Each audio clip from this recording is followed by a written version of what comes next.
Catastrophizing. One missed call. That's all it takes. Your partner didn't answer, and now your mind is writing the worst possible story. They're upset. They're pulling away. This is the beginning of the end. You can see the whole collapse playing out, step by inevitable step, like watching a disaster you can't stop.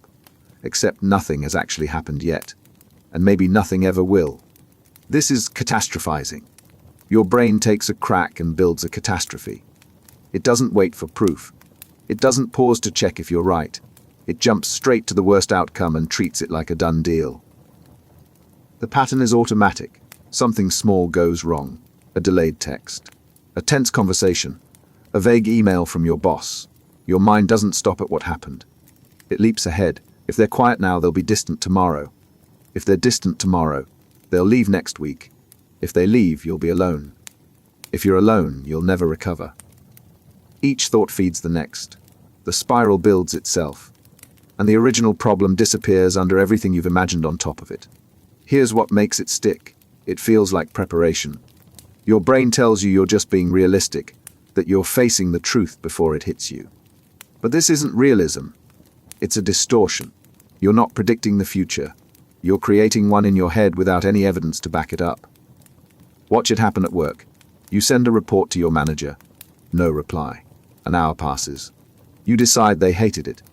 By the end of the day, you're convinced you're getting fired.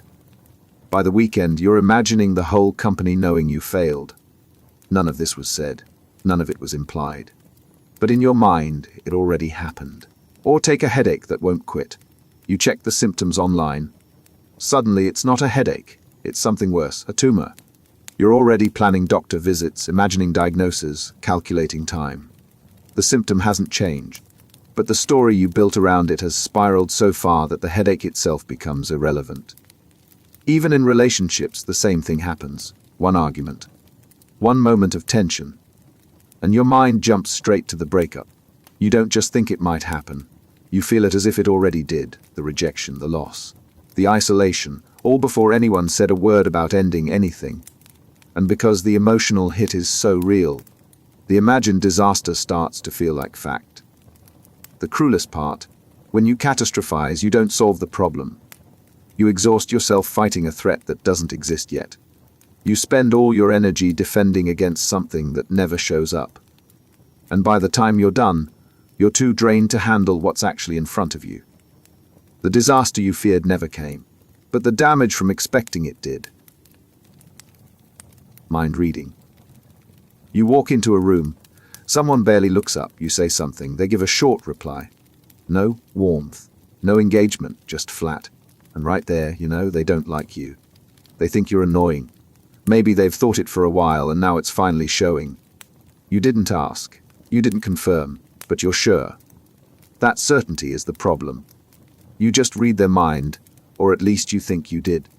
You filled in what you don't know with the worst version your brain could come up with. And once that story locks in, it doesn't matter what they actually say or do next. You've already decided what they mean.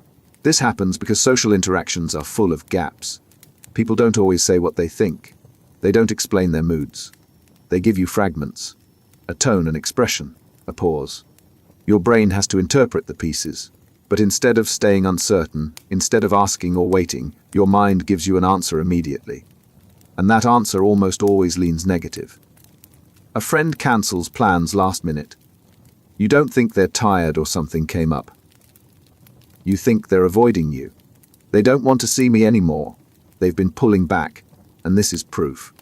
You've turned a schedule change into a judgment about your worth, and you did it without hearing a single word from them. Or you're in a meeting, you make a comment. Most people laugh. One person stays silent. You don't wonder if they were distracted, if they didn't hear, if it just wasn't their style. You decide they think you're unprofessional. They think you're trying too hard. And now every interaction with them gets filtered through that lens. You pull back. You get defensive, all because of something they never said. Even a text does it. You send a message. They reply with one word. Okay, that's it. No punctuation, no follow-up, just okay. And immediately you're filling in the tone. They're annoyed. They're done with this conversation. Maybe done with you. You replay the last few messages, scanning for where you went wrong, convinced you said something wrong. But they might have just been busy, distracted, typing fast without thinking. You don't know. But mind reading doesn't need to know. It creates certainty out of nothing. The real damage is how this isolates you. When you assume you know what people think, you stop asking. You stop checking. You stop giving them a chance to tell you what's actually going on. Instead, you react to the version you made up. The one who's judging you. The one who's disappointed. The one who already decided you're not worth their time. And the more you respond to that imagined version, the more the real relationship starts to crack. Not because of what they thought. Because of what you assumed they thought. Mind reading doesn't just misread people. It rewrites them. You stop seeing who's actually there and start seeing the critic you invented. And once that image takes hold, everything becomes evidence. Every silence. Every short answer. Every neutral look gets filed as confirmation. You're not reading their mind. You're writing their script, then reacting like they said the lines. Hostile attribution bias. Everyone's out to get you. That's the default setting. Someone bumps into you on the subway. They did it on purpose. A coworker asks a question about your project. They're trying to undermine you. Your neighbor parks too close to your spot. They're being disrespectful. Nothing is an accident. Nothing is neutral. Every action has intent behind it, and that intent is always hostile. This is hostile attribution bias, the reflex that reads threat into everything. It doesn't consider alternatives. It doesn't pause to check the context. It assumes malice first and builds the case from there. The mechanics are simple. Your brain scans for danger. That's normal. But when this bias takes over, the scan never stops. It finds threats that aren't there. Someone cuts you off in traffic. Normal response, annoying, but probably didn't see you. Hostile attribution, they saw you and did it anyway. They wanted to mess with you. Now you're angry at someone who might not have even registered you were there. Watch it play out in a work email. Your manager sends a message. Can we talk later? No context, no urgency marker. Just the question. A neutral read would be they want to check in, maybe ask about something. Hostile attribution reads it as you're in trouble. They're calling you out. They've been waiting for a reason to confront you. And this is it. You spend the rest of the day bracing for a fight that never materializes because the conversation was about scheduling. Or take a friend who doesn't text back right away. Hours pass. You think they're mad at me. They're ignoring me on purpose. They saw the message and chose not to reply. The bias doesn't let you consider they might be busy or tired or just forgot. It defaults to deliberate slight. And once you've decided it was intentional, the relationship shifts. You pull back. You get cold. You're defending against an attack that never happened. Even compliments get twisted. Someone says, "You did a great job on that." Normal interpretation, genuine praise. Hostile attribution, here's sarcasm. They're mocking you. They're setting you up to look bad later. What should have been encouragement becomes another piece of evidence that people are working against you. Here's the real cost. When you assume everyone's intentions are bad, you become defensive by default. You stop trusting. You stop opening up. You treat neutral interactions like battles, and actual conflicts escalate faster because you're already convinced the other person is trying to hurt you. Relationships corrode. Not because people were hostile, because you kept treating them like they were. Hostile attribution doesn't protect you from danger. It manufactures enemies out of strangers. It turns misunderstandings into attacks and accidents into affronts. And the more you operate from that assumption, the more you isolate yourself. Because when you're always expecting a fight, eventually that's all you get. Emotional reasoning. You feel worthless, so you must be worthless. The feeling is so heavy, so certain, that it doesn't occur to you to question it. Your emotions become your evidence. If it feels true, it is true. If you feel like a failure, then you failed. If you feel unloved, then no one loves you. The emotion isn't a signal, it's a fact. This is emotional reasoning, the distortion that treats feelings as reality. It skips the step where you check whether what you feel matches what's actually happening. It assumes your emotional state is an accurate reflection of the world, even when the world says otherwise. The trap is how convincing emotions are. They're immediate, they're visceral. When anxiety tells you something's wrong, it doesn't feel like an interpretation, it feels like information. When shame says you're inadequate, it doesn't present itself as one possible thought among many, it presents as truth. And because the feeling is so real, you don't think to challenge it. You wake up feeling dread. The day hasn't started yet. Nothing bad has happened. But the dread is there, sitting on your chest. Emotional reasoning says, something terrible is going to happen today. The feeling wouldn't be this strong if there wasn't a reason. So you move through the day braced for disaster, scanning for proof that the dread was justified. And when nothing catastrophic happens, you don't think the feeling was wrong. You think, I got lucky this time. The emotion remains authoritative. Or you're in a conversation. You feel embarrassed. Maybe you misspoke, maybe you didn't, but the embarrassment is overwhelming. Emotional reasoning translates it immediately. I humiliated myself. Everyone thinks I'm an idiot. I ruined everything. The intensity of the emotion becomes the proof. If you feel this embarrassed, the situation must have been as bad as it feels. You don't check with the other person. You don't assess what actually happened. The feeling is the final word. Even in relationships, this plays out. You feel distant from your partner. The warmth isn't there right now. Emotional reasoning says we're drifting apart. The relationship is dying. The absence of a feeling becomes evidence of absence itself. You don't consider that feelings fluctuate, that closeness has rhythms, that one flat week doesn't erase years of connection. The feeling in this moment becomes the entire reality. The danger is how this cuts you off from correction.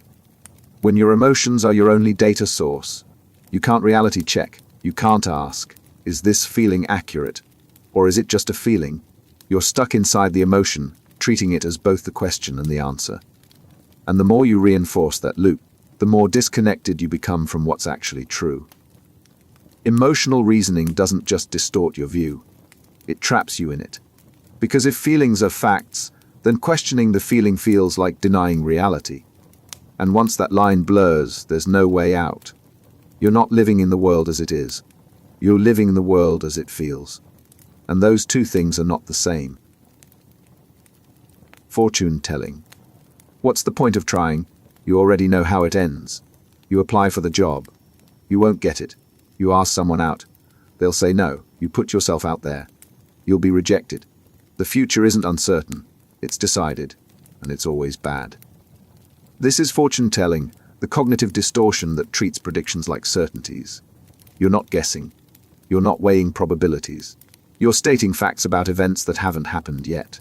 And because you're so sure, you stop trying. Why bother when failure is guaranteed? The mechanism runs on assumption. Your mind takes past experiences, current fears, and worst-case thinking, then projects them forward as inevitable outcomes. You bombed an interview once. So every future interview will go the same way. You got rejected before. So rejection is all that's coming. The pattern isn't a tendency, it's a law. And you're sentenced to repeat it forever. Watch it happen with social plans. You get invited to a party. Immediately, you know, it's going to be awkward. You won't know what to say. People will find you boring. You'll stand in the corner, and the whole night will confirm you don't belong. None of this has happened. The party hasn't even started.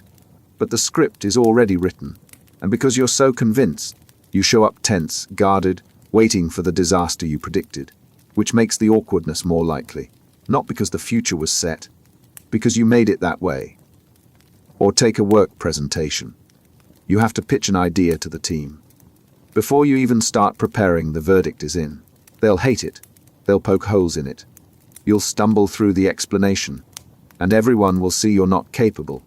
The future is so clear, so certain, that you either overcompensate or give up early. Either way, the prediction shapes the outcome. You're not responding to what happens. You're reacting to what you decided would happen. Even in relationships, fortune-telling does its damage. You think about having a difficult conversation with your partner. You need to. But you already know how it goes. They'll get defensive. They'll shut down. It'll turn into a fight, and nothing will get resolved. So you don't bring it up. The issue festers, the distance grows, and the relationship deteriorates. Not because the conversation went badly, but because you never had it. The fortune you told prevented the future you wanted. Here's the trap. Fortune-telling isn't just wrong predictions. It's self-fulfilling prophecy. When you're certain things will go badly, you act accordingly. You hold back. You don't prepare fully. You protect yourself from the failure you're expecting. And that protection guarantees the outcome you feared. You predicted rejection, so you didn't try. You didn't try, so you got rejected. The prophecy came true. But not because you saw the future, because you created it. Fortune-telling locks you out of possibility. It takes uncertainty, which is where change lives, and replaces it with a fixed script where you always lose. And as long as you're reading from that script, you'll never know what could have happened if you'd let the future be uncertain. Personalization. The project failed. It's your fault. Your friend is upset. You caused it. The mood in the room is tense. You did something wrong. Everything that goes wrong, every bad outcome, every negative reaction, it all comes back to you. You're the reason. You're the problem. You're the one to blame. This is personalization, the distortion that makes you the center of every disaster. It doesn't matter if you had no control. It doesn't matter if a dozen other factors were in play. If something bad happened, you find a way to make it your responsibility. And once you've claimed that blame, it doesn't let go. The pattern is relentless. A colleague seems irritated during a meeting. Normal response of maybe they're having a bad day, maybe something outside work is bothering them. Personalization says I must have said something wrong. I upset them. It's my fault they're in a bad mood. You scan the conversation, looking for the moment you messed up, convinced that their emotional state is your doing. You don't ask, you don't check. You just absorb the blame. Or your team misses a deadline. Multiple people were involved. Some tasks got delayed, resources were stretched. But when the failure lands, you take it personally. I should have done more. I should have caught the problems earlier. If I'd been better, this wouldn't have happened. You're not evaluating your actual contribution. You're claiming ownership of the entire outcome, as if you alone controlled every variable. Even in relationships, this plays out in brutal ways. Your partner is quiet, withdrawn, something's off. Personalization doesn't let you think they're tired, stressed about work, dealing with something unrelated to you. It tells you I did something, I hurt them. I'm the reason they're distant. And once you've decided you're the cause, you start acting guilty, apologizing for things you didn't do, overcompensating for problems that aren't yours, which creates new tension, because now you're reacting to a problem that didn't exist until you made it about yourself. The cost is exhausting. When you personalize everything, you carry weight that isn't yours. You become responsible for other people's moods, for outcomes you couldn't control, for circumstances that had nothing to do with you. And the more you take on, the more crushed you become. Not because the world keeps punishing you, because you keep punishing yourself for things that weren't your fault. Personalization doesn't make you accountable. It makes you a scapegoat. It turns you into the explanation for every bad thing, whether you were involved or not. And the more you operate from that place, the more you lose sight of what you actually did versus what you're just taking the blame for. The line disappears. And once it's gone, you're stuck holding responsibility for a world you never controlled. Dichotomous thinking. Perfect or worthless, success or failure, good middle ground. No gray area. You either nail it completely, or you might as well have not tried. One mistake doesn't make the project flawed. It makes the whole thing garbage. One off day doesn't mean you're having a rough week. It means you're falling apart. Everything gets sorted into two boxes, and there's no room for anything in between. This is dichotomous thinking, the mental trap that divides the world into extremes. It doesn't recognize partial success, small progress, or room for error. If it's not absolute, it doesn't count. And when nothing counts unless it's perfect, almost everything feels like failure. The logic seems clean. Simple, black and white is easier than navigating nuance. But what looks like clarity is actually rigidity. You lose the ability to see what's actually there. A mostly good day with one bad moment becomes a bad day. A strong performance with one weak point becomes a disaster. The flaw doesn't just exist, it cancels out everything else. Take work. You finish a project. It goes well. The client is happy. Your team is happy. But you notice one thing you could have done better. One slide that wasn't as polished as the rest. Dichotomous thinking takes that single imperfection and uses it to rewrite the entire outcome. The project wasn't good with one weak spot. It was a failure disguised as success. And now, instead of recognizing what you did well, you're stuck on the part that didn't meet your impossible standard. Or relationships. You have an argument with your partner. Nothing catastrophic, just tension, a disagreement. But dichotomous thinking doesn't let it be a bad moment. It becomes evidence that the relationship is broken. If it's not perfect, it's failing. If you're not completely happy all the time, something must be fundamentally wrong. There's no space for normal friction, for working through things, for relationships that are good overall but not flawless. It's either perfect or it's over. Even with yourself, this plays out brutally. You slip up once. You eat something you weren't planning to. You skip a workout. You lose your temper in a conversation. Dichotomous thinking doesn't let it be a mistake. It becomes proof of who you are. You're not disciplined. You're not in control. You failed, so you're a failure. One action defines everything. And once you've sorted yourself into the bad category, there's no point trying to climb out. If you can't be perfect, why bother being good? The cruelest part is how this thinking traps you in inaction. When the only acceptable outcome is total success, anything less feels pointless. So you don't start. You don't try. You don't put yourself in positions where imperfection is possible. And because perfection is impossible, you end up doing nothing. Not because you failed. Because the only result you'd accept doesn't exist. Magnification. You sent an email. You reread it after hitting send. There's a typo, one letter. A small mistake that most people won't even notice. But you're not thinking about most people. You're thinking about the one person who will see it and judge you for it. They'll think you're careless, unprofessional, incompetent. This tiny error just became a career-defining disaster, at least in your head. That's magnification, the distortion that takes minor problems and blows them into catastrophes. A small flaw becomes a fatal weakness. A slight misstep becomes a reputation-destroying blunder. The scale gets warped. What should register as a minor inconvenience registers as a crisis. And once it's magnified, everything else shrinks in comparison. What makes this so convincing is how it hijacks focus. Your brain zooms in on the mistake. Everything else fades. The email was clear, well written, helpful. But none of that matters now. The typo is all you see. It's all you think the other person will see. You've taken one piece of the picture and made it the entire frame. Watch how it plays out in social settings. You're at a gathering. The conversation is going well. You're connecting with people. Then you say something awkward, not offensive, not hurtful, just a little off. A joke that doesn't land. A comment that comes out wrong. Immediately magnification takes over. That one moment becomes the defining feature of the entire night. You forget the good conversations. You forget the connections you made. All you remember is the awkward thing you said. And you're convinced everyone else remembers it too. Or take feedback at work. Your manager gives you a performance review. It's mostly positive. They highlight what you're doing well. They mention areas for growth.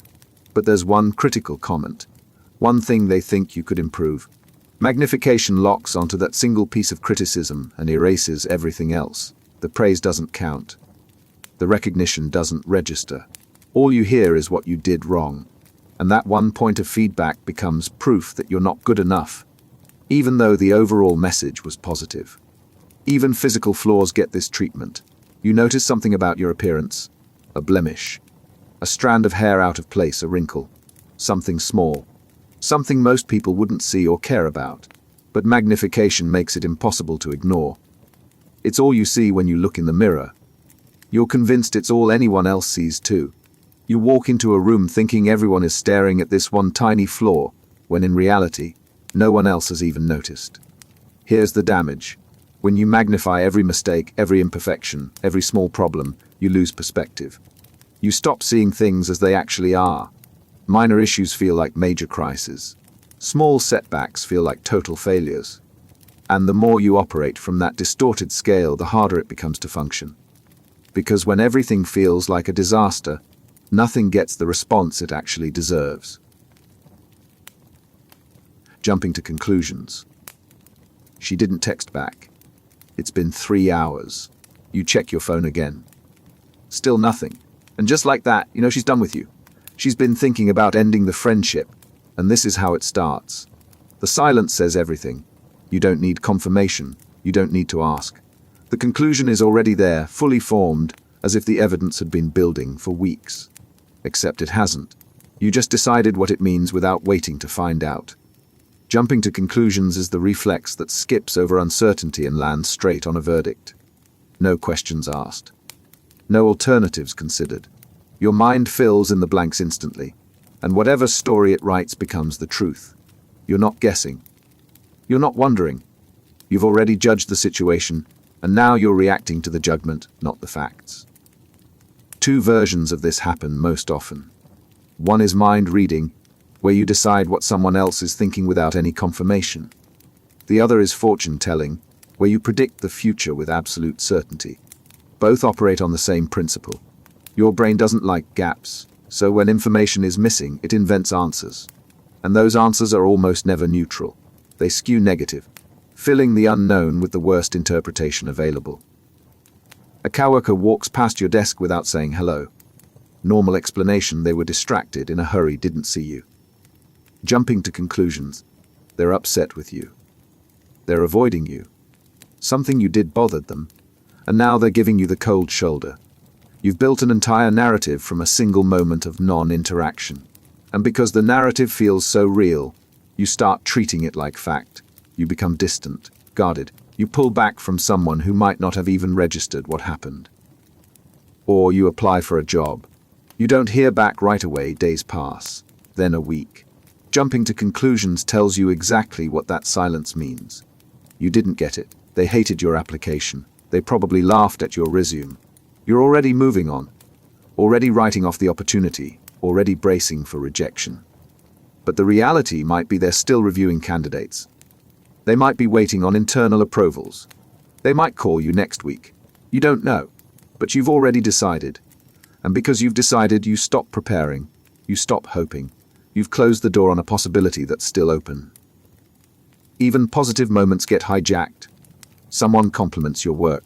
Jumping to conclusions says they're being polite. They don't really mean it. They're just saying it to be nice, or worse, they're setting you up for something. What should have been encouragement becomes suspicion. The conclusion you jump to doesn't just dismiss the compliment. It makes you distrust the person who gave it. The real cost is how this keeps you locked in your own head. When you jump to conclusions, you stop gathering information. You stop asking questions. You stop checking whether what you believe is actually true. You're operating on assumptions, treating them like certainties, and making decisions based on stories you told yourself. And the more you do that, the further you drift from reality. Not because the world is unpredictable, because you keep deciding what it means before you know. Spotlight effect. You walk into a meeting. Everyone's already seated. You're a few minutes late. As you find a chair, you're certain every eye is on you. They're judging they noticed you were late. They're annoyed. They're thinking you're disorganized, unprepared, unreliable. The whole room just formed an opinion about you, and it's not good. Except when you sit down and look around, no one's even glancing your way. They're focused on their screens, their notes, the conversation that was already happening. They didn't care, but you were sure they did. This is the spotlight effect, the illusion that you're the center of everyone's attention. You assume people notice everything you do, every mistake you make, every awkward moment. You feel like you're performing under a spotlight, with an audience that's watching closely and taking notes. But the spotlight isn't real. Most people aren't paying that much attention. They're too busy worrying about their own performance to scrutinize yours. The distortion works because you're always aware of yourself. You notice every stumble, every imperfection, every moment of awkwardness. And because it's so vivid to you, you assume it must be equally vivid to everyone else. You spill coffee on your shirt. To you, it's a glaring, embarrassing stain that ruins your whole appearance. To everyone else, if they notice at all, it's a coffee stain, something that happened, not a defining feature of who you are. Think about public speaking. You're giving a presentation. You lose your place for a second. You stumble over a word. To you, it feels like the entire room just watched you fall apart. You're convinced they're all thinking you're unprepared, that you don't know what you're talking about, that this moment of hesitation just destroyed your credibility. But when you finish and talk to people afterward, no one mentions it. Because they weren't tracking your every word, waiting for you to slip up. They were listening to the content, not cataloging your mistakes. Or you're at a party. You say something you immediately regret. Something that sounded better in your head. You're sure everyone heard it. Everyone's replaying it. Everyone's going to remember you as the person who said that dumb thing. But the conversation moves on. People keep talking. No one brings it up. Because it didn't register the way it did for you. They were focused on their own contributions, their own moments, their own concerns. Your mistake wasn't the event you thought it was. It was just a sentence that came and went. Even physical appearance gets caught in this. You're convinced everyone notices that bad haircut, that outfit choice, that blemish on your face. You walk through the day thinking you're being observed, evaluated, judged on these details. But most people don't notice. They're not studying you. They're moving through their own day, wrapped up in their own self-consciousness, probably convinced you're judging them. The trap is exhausting. When you think you're always being watched, you perform constantly. You monitor yourself. You edit yourself. You're afraid to relax because the spotlight never turns off. But the spotlight was never on. You put it there. And the more energy you spend managing an audience that isn't watching, the less freedom you have to just exist. Overgeneralization. One bad date, that's all it took. It didn't work out. The conversation felt forced. The chemistry wasn't there. It happens. But your mind doesn't stop at this didn't work out. It goes further. This always happens. Every time you try, it fails. You're never going to find someone. One experience just became a pattern. One data point just defined your entire future. That's overgeneralization. It takes a single event and turns it into a permanent rule. You fail once and suddenly you always fail. You get rejected once and suddenly everyone will reject you. You have a bad experience in one context and your brain applies it to every similar situation from now on. The exception becomes the rule. The isolated incident becomes the universal truth. The mechanism is automatic. Your brain is designed to recognize patterns. It's supposed to help you learn from experience. But when overgeneralization takes over, the pattern recognition goes haywire. It sees one event and declares a trend. It doesn't need multiple examples. It doesn't need consistency. One time is enough to establish what will always happen. You screw up a presentation at work. You stumble, forget a point, lose the thread. It's rough. Overgeneralization doesn't let it be one bad presentation. It becomes proof that you're bad at presentations. Every future presentation is now filtered through that lens. You're not preparing for the next one with fresh confidence. You're preparing while carrying the certainty that you'll fail again, because that's what you do. You failed once, so you're a failure at this. The door to improvement just closed. Or you reach out to a friend. They don't respond right away. You follow up. Still nothing. Eventually, they get back to you with an apology. They were forgot. It wasn't personal. But overgeneralization already wrote the story. People don't value your time. People don't prioritize you. This is how it always goes. One delayed response from one person becomes a statement about all your relationships. And now, the next time you think about reaching out to someone, you hesitate. Because you've already decided how it will go. Even skills get trapped here. You try something new. You're not good at it right away. That's normal. That's how learning works. But overgeneralization says you're bad at this. You'll always be bad at this. Some people have natural talent. You don't.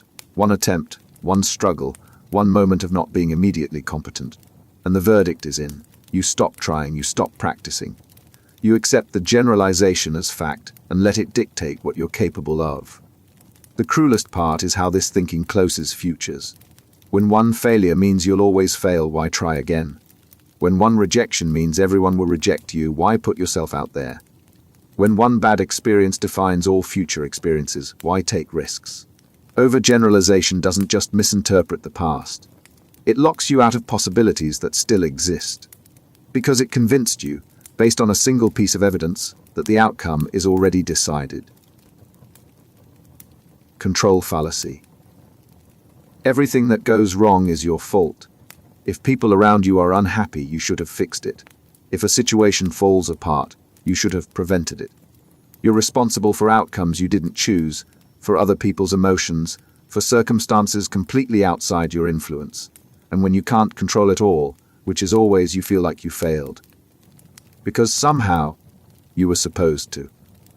This is one version of the control fallacy, the belief that you have total control over things that aren't actually yours to control. You're responsible for making people comfortable, for keeping the mood light, for ensuring everything runs smoothly. And when it doesn't, the blame lands on you. Not because you caused the problem, because you didn't stop it. The flip side is just as destructive. You have no control over anything. Life just happens to you. You're powerless. There's no point trying to change your situation because external forces decide everything. If things go badly, it's not your fault. But it's also not something you can fix. You're just along for the ride, waiting to see what happens next, convinced that your actions don't matter. Both versions trap you. The first one crushes you under the weight of responsibility that was never yours. The second one leaves you passive, disconnected, unable to act even when action would help. And both distort the same basic reality. Some things you can control, some things you can't, and knowing the difference is what keeps you sane. Take a group project. Something goes wrong. A deadline gets missed. The work isn't up to standard. If you're stuck in the "everything is my fault" version, you absorb the entire failure. You should have checked in more. You should have noticed the problems earlier. You should have done their work for them. It doesn't matter that other people were involved, that they had their own responsibilities, that the failure was collective. You've decided it's yours, and now you're carrying guilt for something that wasn't entirely your doing. Or the opposite happens. The project fails, and you tell yourself there was nothing you could have done. Other people didn't pull their weight. The timeline was unrealistic. The circumstances were against you from the start. You had no control, so there's no point reflecting on what you could have done differently. Both versions avoid the truth. You had some control, but not total control. You could have influenced the outcome, but you couldn't guarantee it. Even in relationships, this plays out painfully. Someone you care about is upset. If you're in the total control mindset, you make it your job to fix it. You take on their emotions as if they're your responsibility. If they're unhappy, you failed them. If they're struggling, you should have prevented it. You twist yourself into impossible positions, trying to manage feelings that aren't yours to manage. And when you can't make them feel better, because you can't, you blame yourself for something you were never supposed to control. Or you go the other direction. They're upset, and you decide there's nothing you can do about it. Their feelings are their problem. You're not responsible, so you don't engage. You don't ask what's wrong. You don't try to support them. You've opted out of influence entirely, even when small actions on your part could make a difference. The reality you keep missing is this: you can't control outcomes, but you can influence them. You can't control other people, but you can affect how you show up in relationships. You can't guarantee success, but you can increase the odds. The control fallacy in both directions keeps you from seeing that middle ground.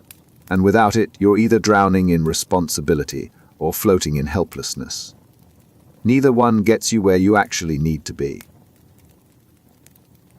Mental filter. 10 things went right today. Your presentation went well. Your coworker complimented your work. You finished everything on your list. But there was one thing, one comment from your manager that felt off. Not harsh, not even clearly critical, just something that didn't sit right. And now, when you think about your day, that's all you remember.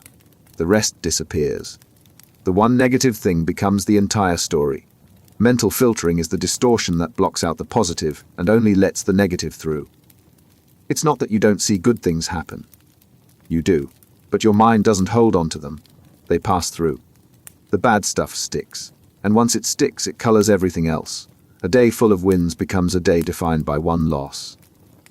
The mechanism is selective attention. Your brain scans for problems, that's normal. But when mental filtering takes over, the scan never registers success. You could get praised by 5 people and criticized by 1. Normal processing would balance it. Mental filtering erases the 5 and amplifies the 1. The criticism becomes the only data point. The praise might as well have never happened. Think about performance reviews. Your manager gives feedback. Most of it is positive. They highlight your strengths, your contributions, your growth. Then they mention one area where you could improve. Mental filtering locks onto that single piece of criticism. The positive feedback fades. You leave the meeting convinced you're underperforming, even though the overall message was the opposite. You filtered out everything that didn't confirm your fear. Or relationships. Your partner does thoughtfully listens, they support you. They show up, but one night, they're distracted, they're not fully present, they seem distant. Mental filtering takes that one moment and makes it the whole relationship. You forget the good days, you forget the care. You focus on the gap, and suddenly, the relationship feels like it's failing. Not because it is, because you're only seeing the part that fits the filter. Even compliments get blocked. Someone tells you did great work. Mental filtering says they're just being nice. They have to say that. It doesn't count. But if someone criticizes you even mildly, that's real. That's truth. The filter only accepts information that confirms what you already fear. Everything else gets dismissed as noise. The damage compounds over time. When you only register the negative, your view of yourself, your relationships, your work, it all skews dark. Not because the reality is dark. Because you've trained your mind to filter out the light. And the more you filter, the harder it becomes to see what's actually there. You're not living in a negative world. You're living in a filtered one. And the filter is yours. Fundamental attribution error. You're late to a meeting. Traffic was terrible. An accident blocked the highway. You couldn't have known. When you walk in, you apologize, explain what happened, and everyone understands. It was circumstances, bad luck, not your fault. But when someone else walks in late, you don't think about traffic. You think they're disorganized, unreliable, they don't respect other people's time. Same situation, different explanation. Why? Because when you mess up, it's the situation. When someone else messes up, it's who they are. That's the fundamental attribution error. The bias that explains your own failures with external factors and other people's failures with internal character flaws. You give yourself context. You deny it to everyone else. The double standard is automatic. You cut yourself slack because you know your circumstances. You were stuck in traffic. You forgot because you were overwhelmed. You snapped because you were stressed. It makes sense to you. But when someone else does the same thing, you don't see their circumstances. You see behavior. And behavior, without context, looks like character. A coworker misses a deadline. You don't think, maybe they're overloaded, maybe something came up, maybe they're dealing with something outside work. You think they're not reliable. They don't care about the team. They're lazy. You've made a judgment about who they are based on one action, without knowing anything about what led to it. But when you miss a deadline, you have a list of reasons. And all of them are valid because you lived them. Or take someone cutting you off in traffic. They're reckless, aggressive, a bad driver. But when you cut someone off, it's because you didn't see them, you were distracted, you misjudged the gap. The action is the same. The explanation flips based on who's doing it. You get understanding. They get condemnation. This even plays out in how you interpret success. When you succeed, it's because you worked hard, you prepared, you earned it. When someone else succeeds, it's because they got lucky, they had help, they knew the right people. You attribute your success to internal factors, and theirs to external ones. The bias runs both ways. You're generous to yourself and harsh to everyone else. What makes this so destructive is how it damages relationships. When you assume people's mistakes reflect their character, you stop giving them room to be human. You stop extending the same grace you give yourself. You judge them on their worst moments and yourself on your best intentions. And over time, that imbalance erodes trust, hardens resentment, and keeps you from seeing people as they actually are. Flawed like you. Trying like you. Shaped by circumstances you can't always see. Labeling. You mess up once. You forget something. You say the wrong thing, you lose your temper. And just like that, you're not someone who made a mistake, you're a failure. An idiot. A bad person. One action becomes your identity. One moment defines who you are. That's labeling. Instead of describing what you did, you describe what you are. You didn't make a poor choice. You're incompetent. You didn't have a bad day. You're broken. You didn't struggle in a conversation. You're socially awkward. The behavior gets turned into a permanent trait. And once the label sticks, it's hard to peel off. Labeling works on others too. Someone cuts you off in traffic. They're not just a person who made a bad driving decision. They're an idiot, a jerk. You've reduced them to a single action, slapped a label on them, and filed them away as a type of person.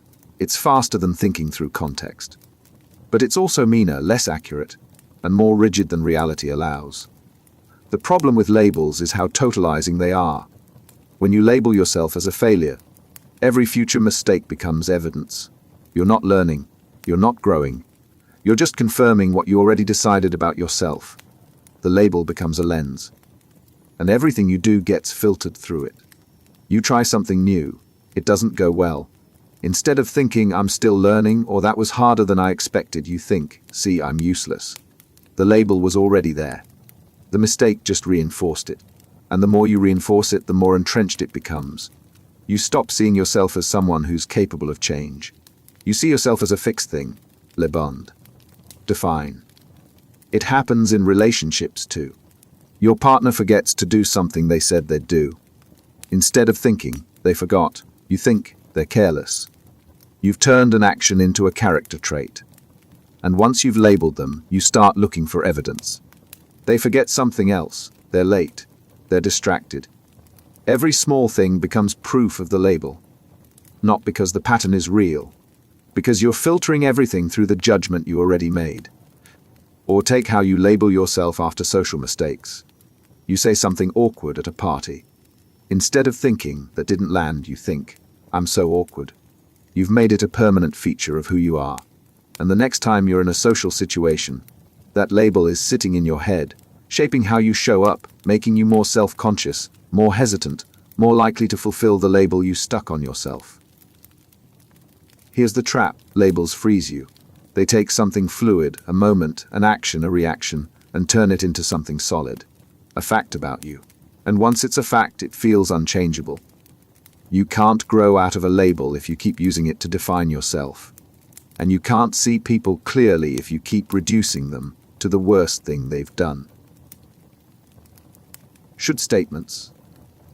You should be further along by now. You should be more productive. You should be a better partner, a better friend, a better version of yourself. The word sits heavy. It's not a suggestion. It's a rule, and you're breaking it. Every should is a demand, and when you don't meet it, it's not just a gap. It's a failure. You've let yourself down, again. Should statements are the internal drill sergeant that never lets up. They tell you how you're supposed to be, how you're supposed to feel, how you're supposed to perform.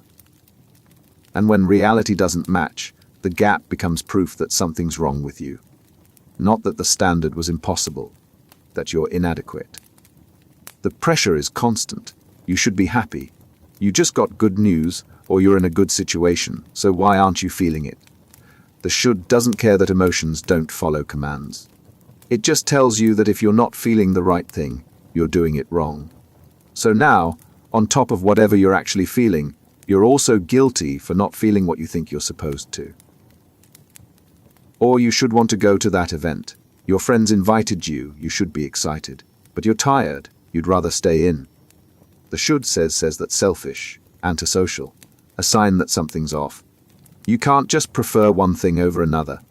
Every preference gets judged against what you think you're supposed to want. And when they don't align, the should always wins. You go even though you don't want to.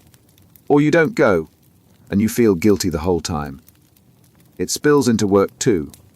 You should be able to handle this workload. You should be more efficient. You should have finished by now. The should doesn't account for how much is actually on your plate, how complex the task is, how much energy you have left. It just sets a standard and tells you you're failing if you don't meet it. So you push harder. You stretch thinner. And when you still can't meet the impossible standard, the should just gets louder. Even rest gets hijacked. You should be doing something productive right now. You shouldn't be wasting time. The should doesn't let you relax. It turns downtime into a moral failing. You can't just rest. You have to justify it. And if you can't, you carry guilt for something that should be basic. You're not recharging. You're falling behind. The cruelest part is how to show. Statements disconnect you from what's real. You stop asking what's actually possible, what you actually need, what actually makes sense. You just measure yourself against the should, and when you fall short, you assume it's you. Not the standard, not the expectation, you. And the more you live under that pressure, the more exhausted you become. Not from doing too much, from never being enough. Confirmation bias. You believe something. Maybe it's about yourself. Maybe it's about someone else. Maybe it's about how the world works. And once you believe it, you start seeing proof everywhere. Not because the proof was always there, because you're looking for it now. And when you look for something hard enough, you find it. Even if you have to ignore everything else. Confirmation bias is the filter that only accepts evidence that supports what you already think. You're not gathering information to see what's true. You're gathering information to prove you're right. Anything that contradicts your belief gets dismissed, explained away, or ignored. Anything that supports it gets highlighted, remembered, amplified. You're not learning, you're reinforcing. Think about how this plays out with self-perception. You believe you're bad at public speaking. Now every time you present, you scan for mistakes. You notice every stumble, every pause, every moment of awkwardness. Those become the data. But when something goes well, when you explain a point clearly, when people engage, you don't register it the same way. It doesn't fit the belief, so it gets discounted. You walked away convinced the presentation was bad, even though half of it went fine. You only saw what confirmed what you already thought. Or take relationships. You're worried your partner is pulling away. Once that fear sets in, confirmation bias kicks in. They're a little quieter than usual, they're distant. They didn't text back right away. They're tired after work. Every small thing becomes evidence. But when they do show affection, when they're present, when they engage, you either don't notice or you explain it away. They're just being polite, they feel obligated. The bias won't let contradictory evidence count. It even shapes how you see other people. You've decided someone is untrustworthy. Now everything they do gets interpreted through that lens. They're late, it's because they don't respect you. They cancel plans, it's because they're flaky. They apologize, it's because they're trying to manipulate you. You're not evaluating their actions fairly. You're using their actions to confirm what you already decided. And anything that doesn't fit, anything that suggests they might be reliable, gets ignored, because it doesn't match the narrative. The real danger is how this bias keeps you stuck. When you only accept information that confirms what you believe, you never update your beliefs. You stay locked in the same patterns, the same judgments, the same misinterpretations. You're not open to being wrong. You're not curious about what's actually true. You've already decided. And now you're just collecting evidence to prove it. Which means you'll keep finding it, whether it's there or not. Minimization. You got promoted. You worked for it. You earned it, but when someone congratulates you, you shrug it off. It's not that big of a deal. Other people have done it. You just got lucky. The timing was right.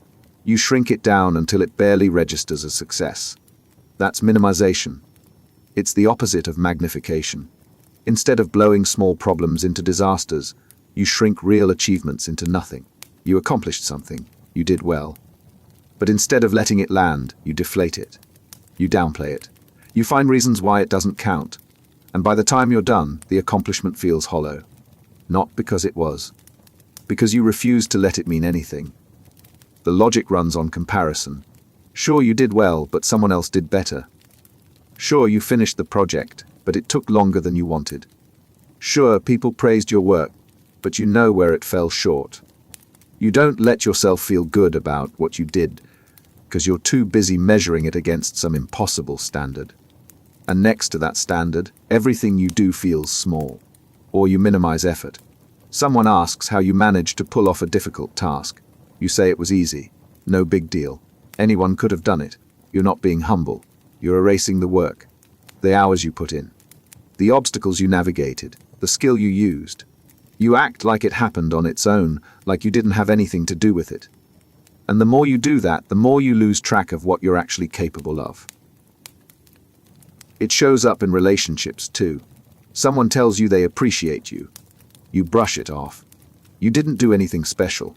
It was the least you could do. You minimize the care you showed, the effort you made, the impact you had. You won't let the appreciation in. Because if you did, you'd have to acknowledge that you matter. That what you do makes a difference. And for some reason that feels harder to accept than staying small.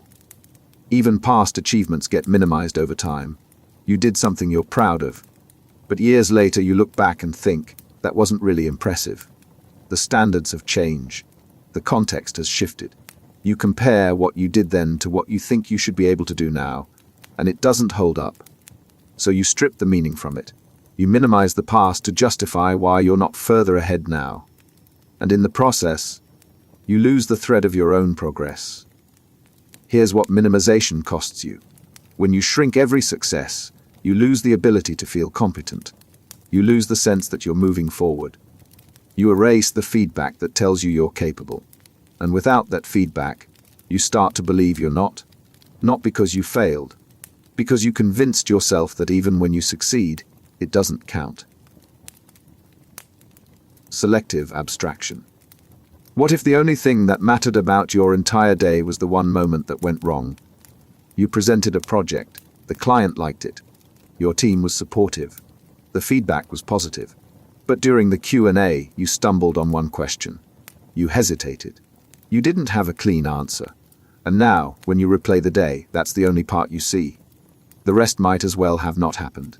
Selective abstraction pulls one detail out of the whole picture and treats it like it's the entire story. You zoom in on a single piece, usually the negative one, and let it define everything else. The context disappears. The bigger picture fades. All that's left is the part you fixated on, and that part becomes the truth. Your brain does this because details feel concrete. They're specific. They're easy to grab onto. But when you pull one detail out and ignore the rest, you're not seeing clearly. You're distorting. A mostly successful day becomes a failure because of one awkward moment. A good relationship feels unstable because of one tense conversation. The detail isn't wrong, it happened. But treating it like the whole truth is. A friend gives you feedback on something you made.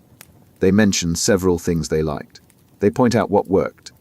Then they mention one thing that could be better. Selective abstraction locks onto that one critique. The praise vanishes. You walk away convinced they hated it, even though most of what they said was positive. You didn't mishear them. You just chose which part to keep. Or you're reviewing your performance at work. You hit most of your goals. You contributed to key projects. You supported your team. But you missed one deadline. Selective abstraction makes that the headline. The rest becomes footnotes. You're not reflecting on your overall performance. You're fixating on the one thing that went wrong. And because that's all you're holding on to, that's how you judge yourself. It even warps how you remember conversations. Someone says something that bothers you. One line, one comment. The rest of the conversation was fine, maybe even good. But that one line sticks. You replay it. You dissect it. You let it color how you feel about the entire interaction. The rest of what was said doesn't matter. You abstracted the one painful part and made it the memory. The cost is accuracy. When you only hold on to one piece, you lose the ability to see what actually happened. You're not remembering reality. You're remembering the part you chose to highlight. And the more you do that, the more distorted your view becomes. Not because the world keeps going wrong, because you keep pulling out the wrong part and calling it the whole. Illusion of transparency. You're nervous, your hands are shaking. Your voice feels unsteady. You're sure everyone can see it. They know you're anxious. They can tell you're struggling. It's written all over you. Except when you ask someone later, they say they didn't notice anything. You felt exposed.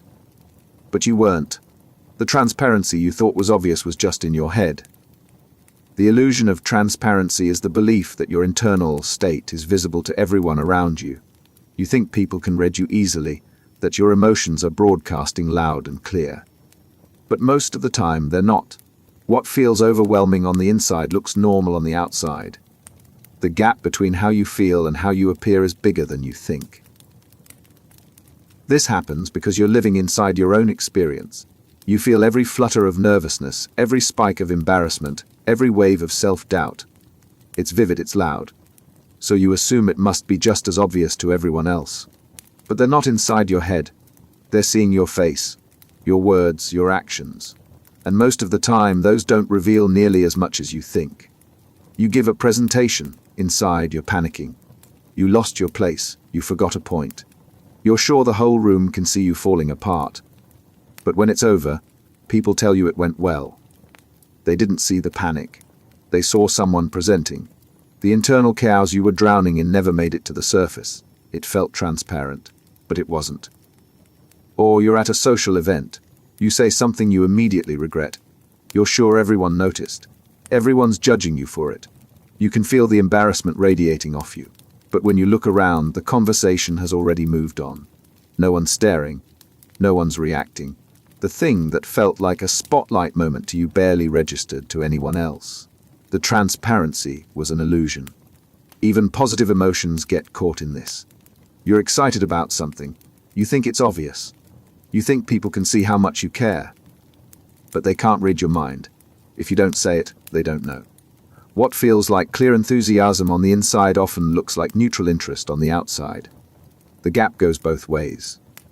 Here's what makes this so isolating. When you believe people can see through you, you start performing damage control for problems that don't exist. You apologize for things no one noticed. You explain yourself when no one asked. You assume judgment that isn't there. And all of that creates real awkwardness where there wasn't any before. The illusion didn't just distort how you saw yourself. It changed how you acted. And that's what people actually noticed. Arbitrary inference. You don't have all the facts. You might not have any facts. But that doesn't stop you from drawing a conclusion. Someone didn't invite you to something. You decide it's because they don't like you. Your boss schedules a meeting. You decide you're getting reprimanded. A friend seems distant. You decide the friendship is over. You're filling in the blanks with guesses, then treating those guesses like certainties. Arbitrary inference is the jump from incomplete information to definite conclusion. You're not waiting to find out. You're not asking questions. You're making up an answer based on almost nothing, and then acting like it's fact. The inference isn't based on evidence. It's based on assumption. But once you've made it, it feels real. The process is automatic.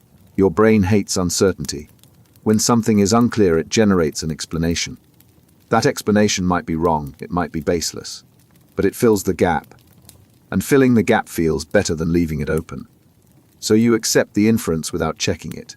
You've decided what something means, and now you're responding to your own interpretation, not to what actually happened.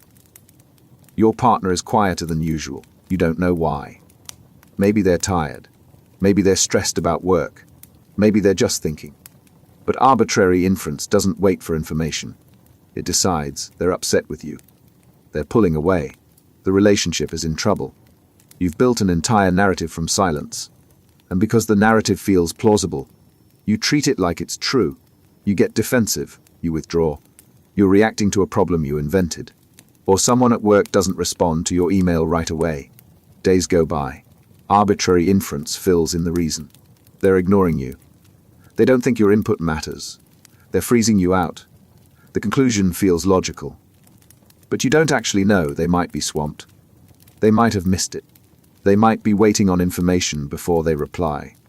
You jumped to a conclusion without any evidence.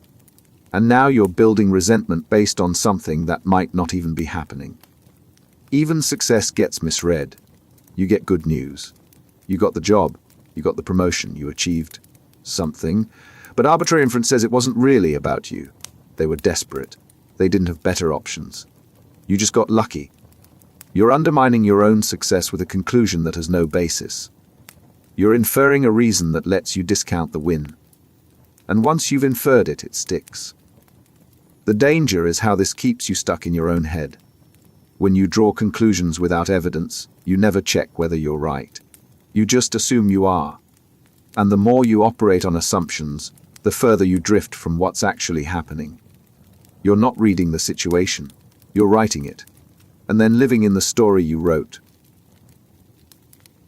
Negativity bias. Someone gives you 10 compliments and 1 criticism. Which one do you remember? The criticism every time. It doesn't matter that the ratio was overwhelmingly positive. The negative sticks. It burns brighter. It echoes longer. That's negativity bias, the brain's tendency to give more weight to bad experiences than good ones. One harsh word can cancel out a dozen kind ones. One failure can overshadow a string of successes. The negative isn't just noticed, it's amplified. This isn't a flaw in your thinking. It's how your brain is wired. Evolutionarily, paying attention to threats kept you alive. Missing danger was fatal. Missing a compliment was not. So your brain developed a bias toward the negative. It scans for problems. It remembers mistakes. It holds on to pain longer than pleasure. In the modern world, that bias doesn't protect you. It just skews your perception. You have a good day. Things go smoothly. You handle your tasks. You connect with people. Then, on your way home, someone cuts you off in traffic. You're fine. Nothing happened. But that moment, that one frustrating interaction, dominates your memory of the day. When someone asks how your day was, you don't think about the good parts. You think about the traffic. The negative erased the positive, not because it was bigger, but because your brain gave it more space. Or take feedback. You submit work. Your manager reviews it. They highlight what you did well. They acknowledge your effort. Then they mention one area for improvement. Negativity bias makes that one point the loudest. The praise fades into background noise. You leave the conversation focused on what you got wrong, even though the overall feedback was supportive. The ratio doesn't matter. The negative piece gets the spotlight. This bias shapes relationships too. Your partner does thoughtful things. They show up, they listen, they care. But one argument, one moment of tension, and suddenly that's all you can think about. The negativity bias magnifies the conflict. It makes one bad moment feel heavier than weeks of good ones. You're not weighing things fairly. You're giving the negative 10 times the weight of the positive. And that imbalance distorts how you see the relationship. Even strangers get this treatment. You interact with people all day. Most of them are neutral or pleasant. But one person is rude. That interaction lingers. You replay it. You get stuck on it. The dozens of normal interactions disappear. The one negative one defines your sense of how people are. Not because it was representative. Because negativity bias made it memorable. The problem isn't that you notice negative things. It's that you let them dominate. One bad thing doesn't erase 10 good things. But if your brain treats it that way, you end up living in a world that feels darker than it is. Not because the world got worse. Because you're keeping a distorted ledger where losses count more than wins. Discounting the positive. You did something well. Someone tells you, you brush it off. They were just being nice. They had to say something. It doesn't really count. You've taken a genuine positive and turned it into noise. That's discounting the positive, the reflex that deflates good things until they feel meaningless. It's not that you don't hear the compliment. You do. But you immediately explain it away. They're exaggerating. They don't know the full picture. They're trying to make you feel better. You find a reason why the positive doesn't count, and once you've found it, you discard the whole thing. What should have been encouraging becomes empty. The logic runs on skepticism. If something good happens, it must not be real. If someone praises you, they must have an ulterior motive. If you succeed, it must be luck. You don't trust positive feedback. You assume it's inflated, biased, or insincere. So you discount it. And by discounting it, you make sure it can't affect how you see yourself. You finish a project. It goes well. People are happy with the results. They tell you did great work. Discounting the positive kicks in immediately. They're just being polite. They don't want to hurt your feelings. If they really looked closely, they'd see the flaws. You've taken genuine appreciation and turned it into pity. The positive didn't even get a chance to land before you stripped it of meaning. Or take personal achievements. You reach a goal you've been working toward, you did it. But instead of letting yourself feel good about it, you discount it. It wasn't that hard. Other people have done more. You should have done it sooner. You refuse to let the accomplishment count, and by refusing, you stay stuck in the same story about yourself. The one where nothing you do is ever enough.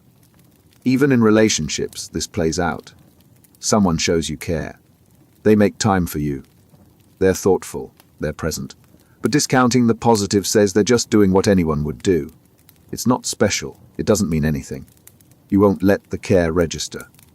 Because if you did, you'd have to believe you're worth caring about. And that feels riskier than staying skeptical. Here's the cost. When you discount every positive, you lose the feedback that tells you you're doing okay. You lose the recognition that builds confidence. You lose the moments that should feel good. And without those, you're running on empty. Not because good things aren't happening, because you keep refusing to let them in. Actor-observer bias. You trip on the sidewalk. You know why. The pavement was uneven. You were distracted. You were carrying too much. The situation explains it. But when you see someone else trip, you don't think about the pavement. You think they're clumsy. They weren't paying attention. They're careless. Same event, different explanation. Why? Because when you do something, you see the context.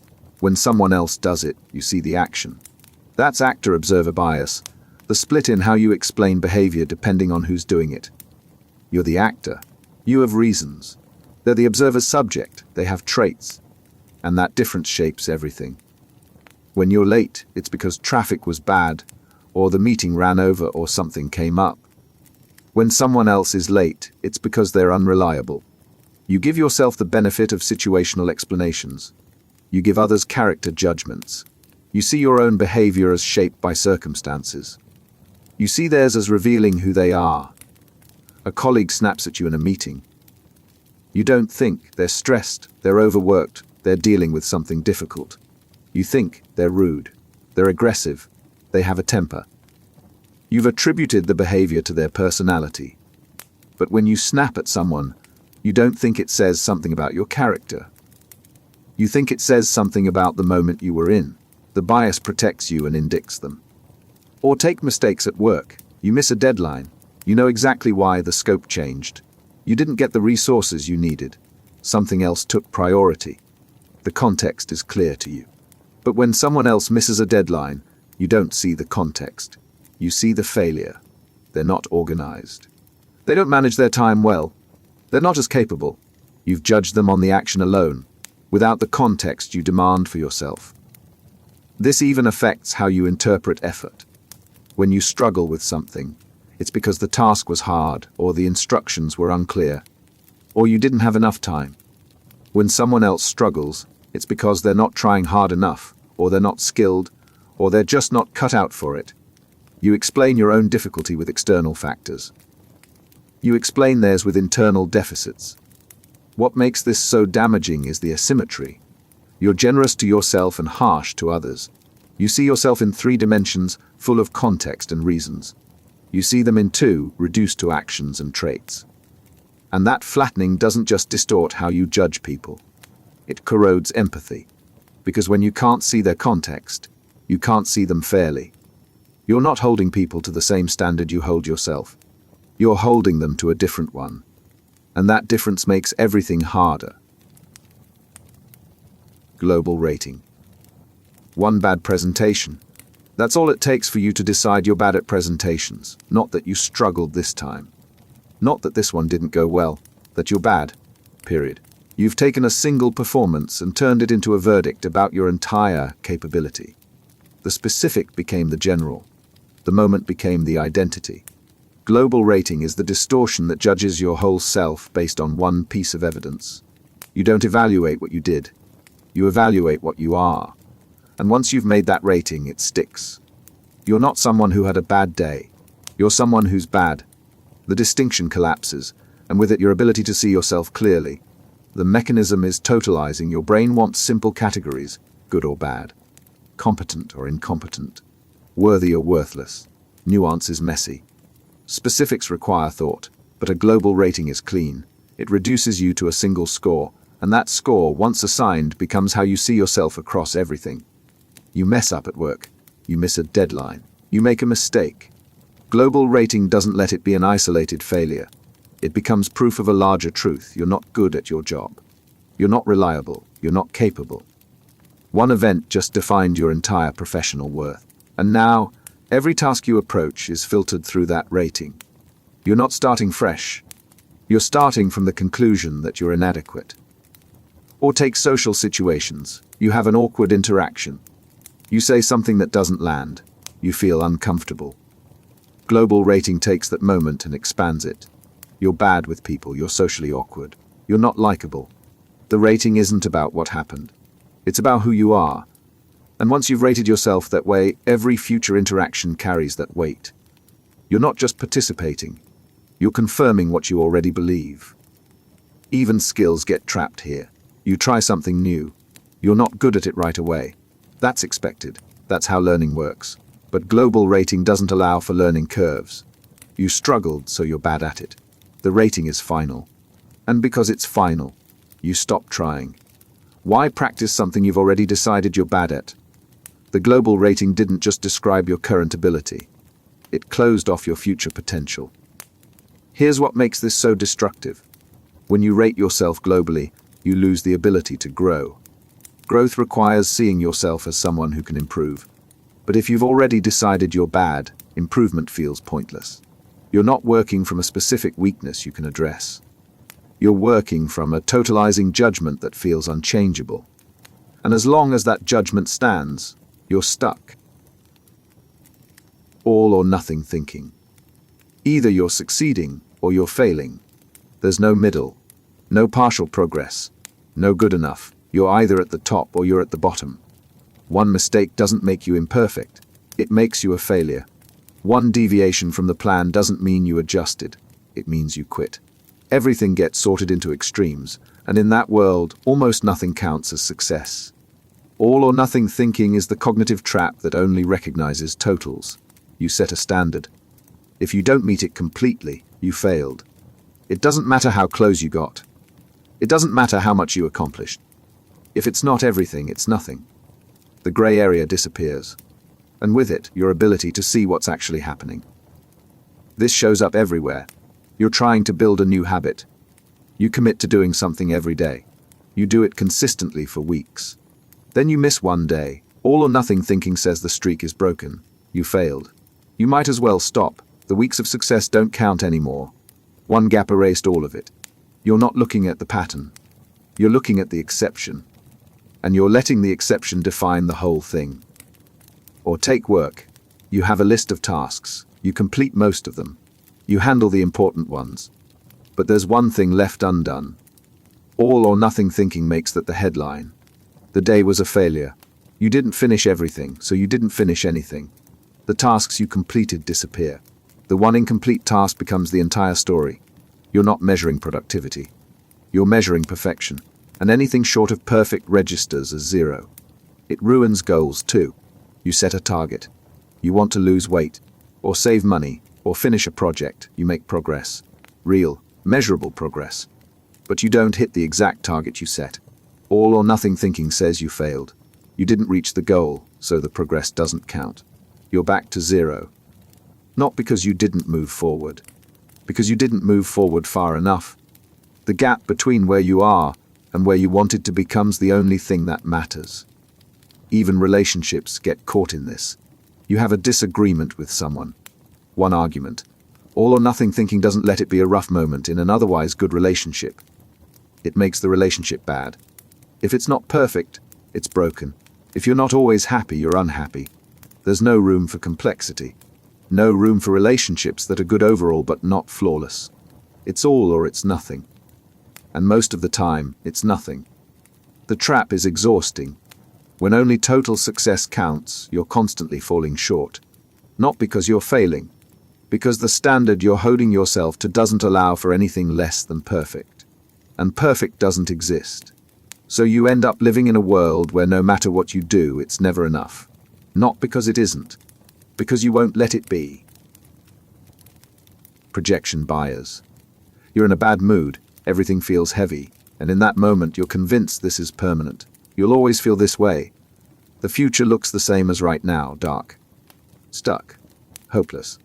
You're not predicting based on evidence. You're projecting your current state forward and assuming it will never change. Projection bias is the error of thinking your future self will feel the same way you feel now. When you're hungry, you can't imagine not being hungry. When you're angry, you assume you'll stay angry.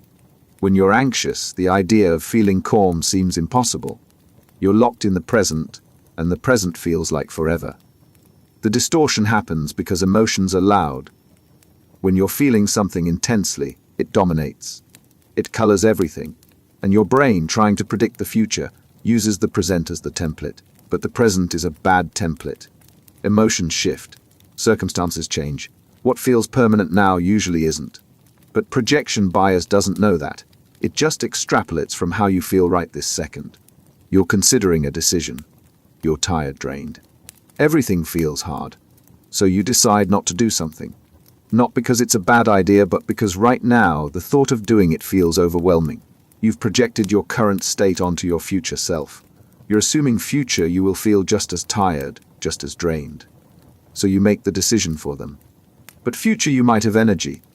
They might be ready. You've locked them into a choice based on a feeling that won't last. Or take shopping when you're hungry. Everything looks good. You buy more than you need. You stock up. You can't imagine a time when you won't want to eat all of this. You've projected your current hunger onto every future meal. But when you're not hungry anymore, half of what you bought sits untouched. You made a decision based on a temporary state, and now you're living with the consequences. It happens with emotions too. You're in a fight with someone. You're angry. In that moment, you can't imagine forgiving them. You can't imagine the anger fading. So you say things you can't take back. You make decisions that feel right in the heat of the moment, but wrong once you've cooled down. You projected the anger forward, assumed it was permanent, and acted accordingly. But the anger wasn't permanent, and now you're stuck with what you did when you thought it was. Even planning gets distorted. You're excited about a project. You're motivated. You commit to doing a lot. You make ambitious plans. You're projecting your current excitement onto future you, assuming they'll feel just as motivated, just as energized. But motivation fades, energy dips. And when future you shows up, they're not the person you planned for. They're tired. They're overwhelmed. And they're stuck with commitments made by someone who felt completely different.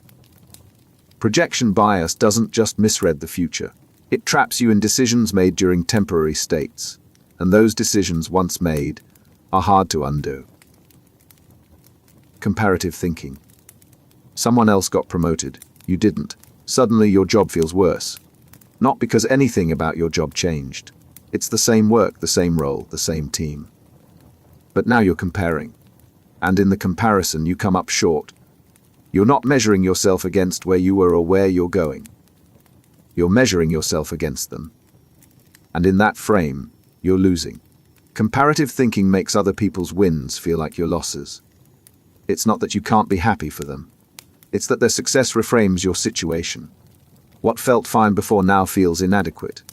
Not because it got worse, because the comparison made it look worse. The distortion runs on relativity. Your brain doesn't evaluate things in isolation. It evaluates them in context. And when the context is someone else doing better, your own position feels diminished. Even if objectively, nothing about your situation has changed, the comparison itself creates the dissatisfaction. You're working on a project. You're making progress. You're proud of where you are. Then you see someone else's project. It's further along. It's more polished. It's better. Immediately, your own work feels small. You're not looking at your progress anymore. You're looking at the gap between you and them. And that gap becomes the only thing that matters. You've stopped measuring yourself by your own growth. You're measuring yourself by how far behind you are. Or take social media. You see someone's highlight reel, their vacation, their success, their happy moments. You compare it to your regular day, your routine, your struggles. The comparison makes your life feel worse. Not because your life got worse, because you're measuring it against a curated version of someone else's. You're comparing your behind the scenes to their highlight reel. And in that comparison, you'll always lose. Even friendships get caught in this. One friend is doing well, they're thriving. They're hitting milestones. You're happy for them. But when you compare their trajectory to yours, your own progress feels slower, smaller, less impressive. The comparison doesn't celebrate their wins.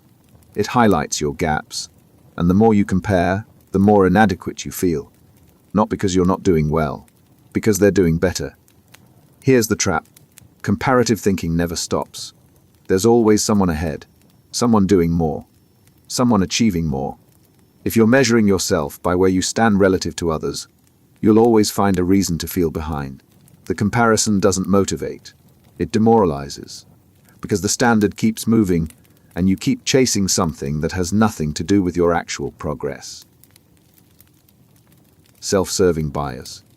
You succeeded, you worked hard, you earned it, you made smart choices, you executed well. The success is yours, but when you fail, it's different. The circumstances were against you. The timing was bad. Someone else dropped the ball. The failure isn't really yours, it's the situation. Self-serving bias is the asymmetry in how you explain outcomes. Success is internal. You did it. Failure is external. The world did it. You take credit when things go right. You deflect blame when they go wrong. The bias protects your self-image, but it also distorts reality. When you win, it's because you're skilled, talented, prepared. When you lose, it's because the game was rigged, the task was impossible, the conditions were unfair. You're not evaluating both outcomes with the same lens. You're using one lens for success and another for failure. And that double standard keeps you from seeing clearly. You get a promotion, you earned it. You worked for it. The internal attribution feels right. But when someone else gets promoted instead of you, it's because they knew the right people. They got lucky. The system is flawed. You're not applying the same logic. When you succeed, it's merit. When they succeed, it's circumstances. The bias only works one way. Or take a project that goes well. You led it. You made the key decisions. You're the reason it succeeded. But when a project fails, it's because the team didn't execute. The client kept changing their mind. The deadline was unrealistic. You're taking credit for the wins and distributing blame for the losses. The bias lets you keep a positive self-image, but it also prevents you from learning. Because if failures are never your fault, you never have to examine what you could have done differently. Even in relationships, this shows up. When things are good, it's because you're caring, thoughtful, present. You're a good partner. But when things are bad, it's because they're being difficult. They're not communicating. They're bringing stress from other areas. You've made the relationship quality about what they're doing wrong, not about what you might be contributing. The bias protects you from accountability, but it also keeps you from fixing what's actually broken.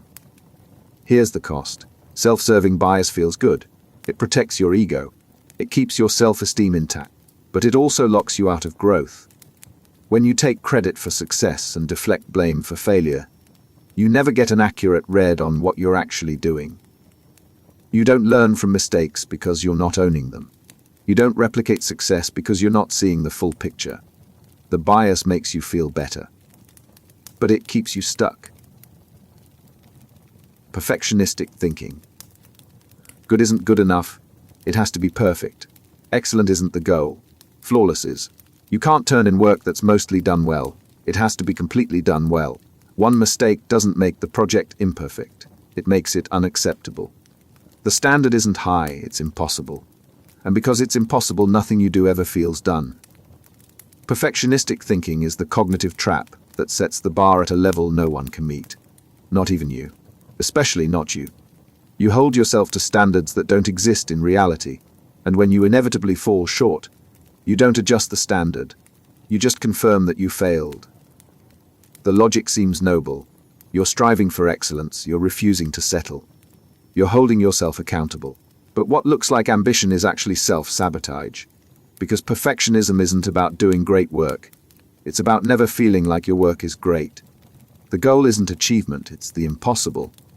And the impossible, by definition, can't be reached. You finish a project.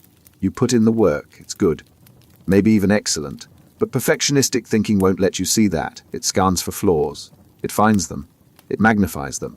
That one sentence that could have been better. That one section that isn't as strong as the rest.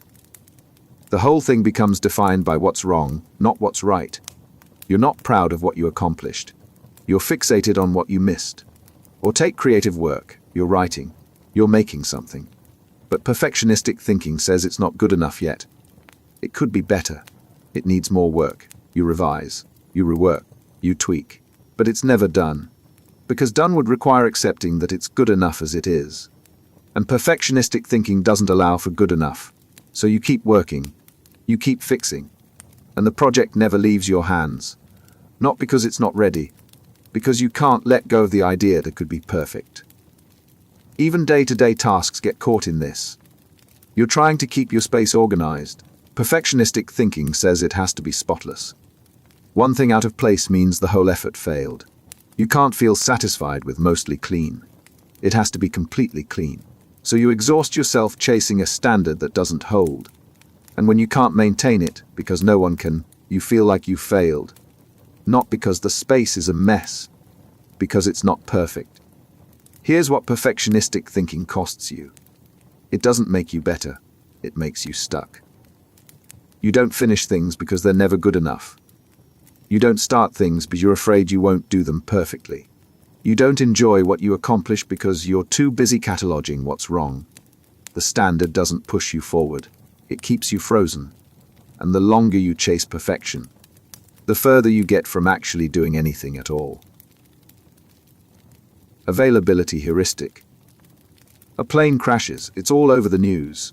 Suddenly flying feels dangerous. Statistically that driving is riskier. Planes are one of the safest ways to travel. But the crash is vivid, it's recent, it's easy to recall. And because it's easy to recall, it feels more likely to happen to you. That's the availability heuristic kicking in. Your brain judges probability by how easily examples come to mind.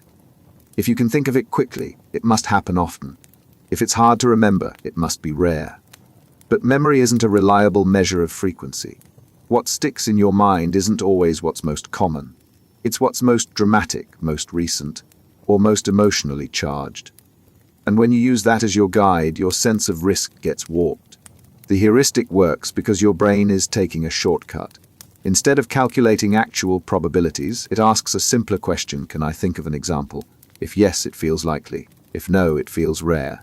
The problem is, some things are easy to remember not because they happen a lot, but because they're striking when they do. You hear about a break-in in your neighborhood. One incident. But now, every time you leave the house, you're thinking about it.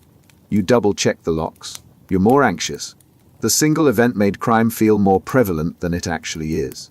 Not because crime increased, because the memory of that one break-in is now easily available, and availability feels like frequency.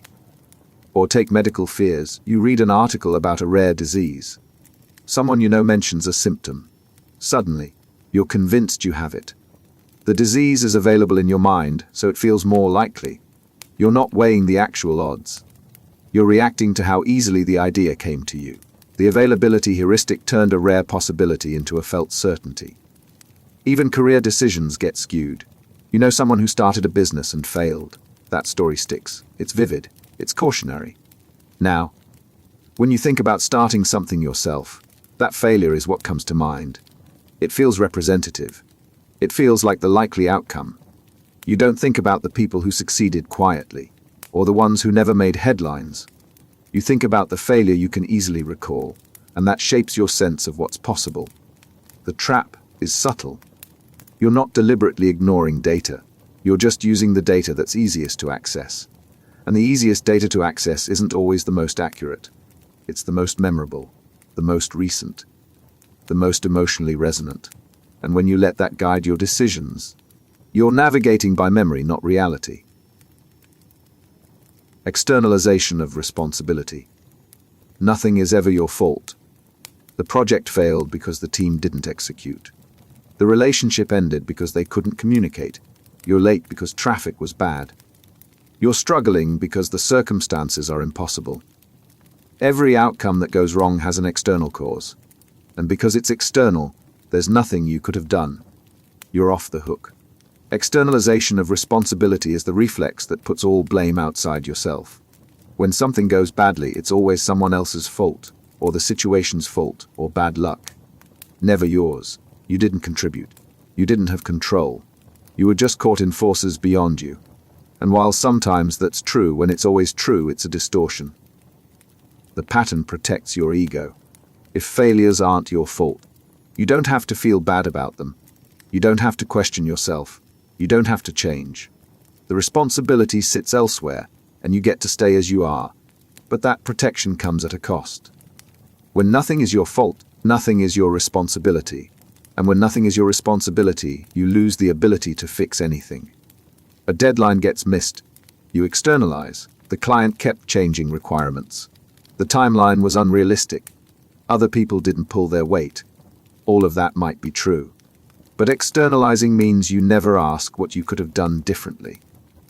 You never examine whether you could have communicated better, pushed back earlier, or managed the scope more effectively.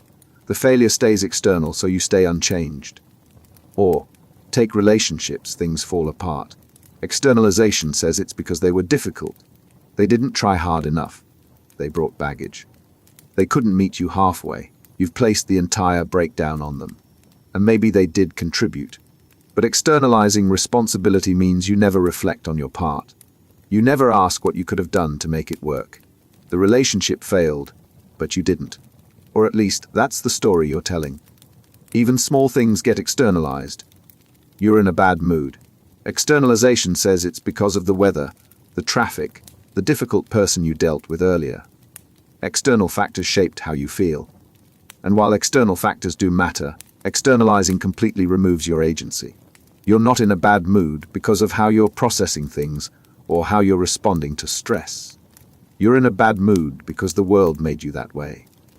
And if the world made you that way, you can't change it. Here's the problem. Externalizing protects you from guilt, but it also locks you out of growth. When you never take responsibility, you never learn. You never adjust. You stay stuck in the same patterns, blaming the same external forces, wondering why things never change. And they don't change because you won't. You've externalized the problem so thoroughly that you've externalized the solution too. Tunnel vision. You're focused on one thing, one goal, one problem, one fear. Everything else fades. You can't see the periphery. You can't see alternatives. You can't see what you're missing. There's only what's directly in front of you. And because that's all you can see, that's all there is.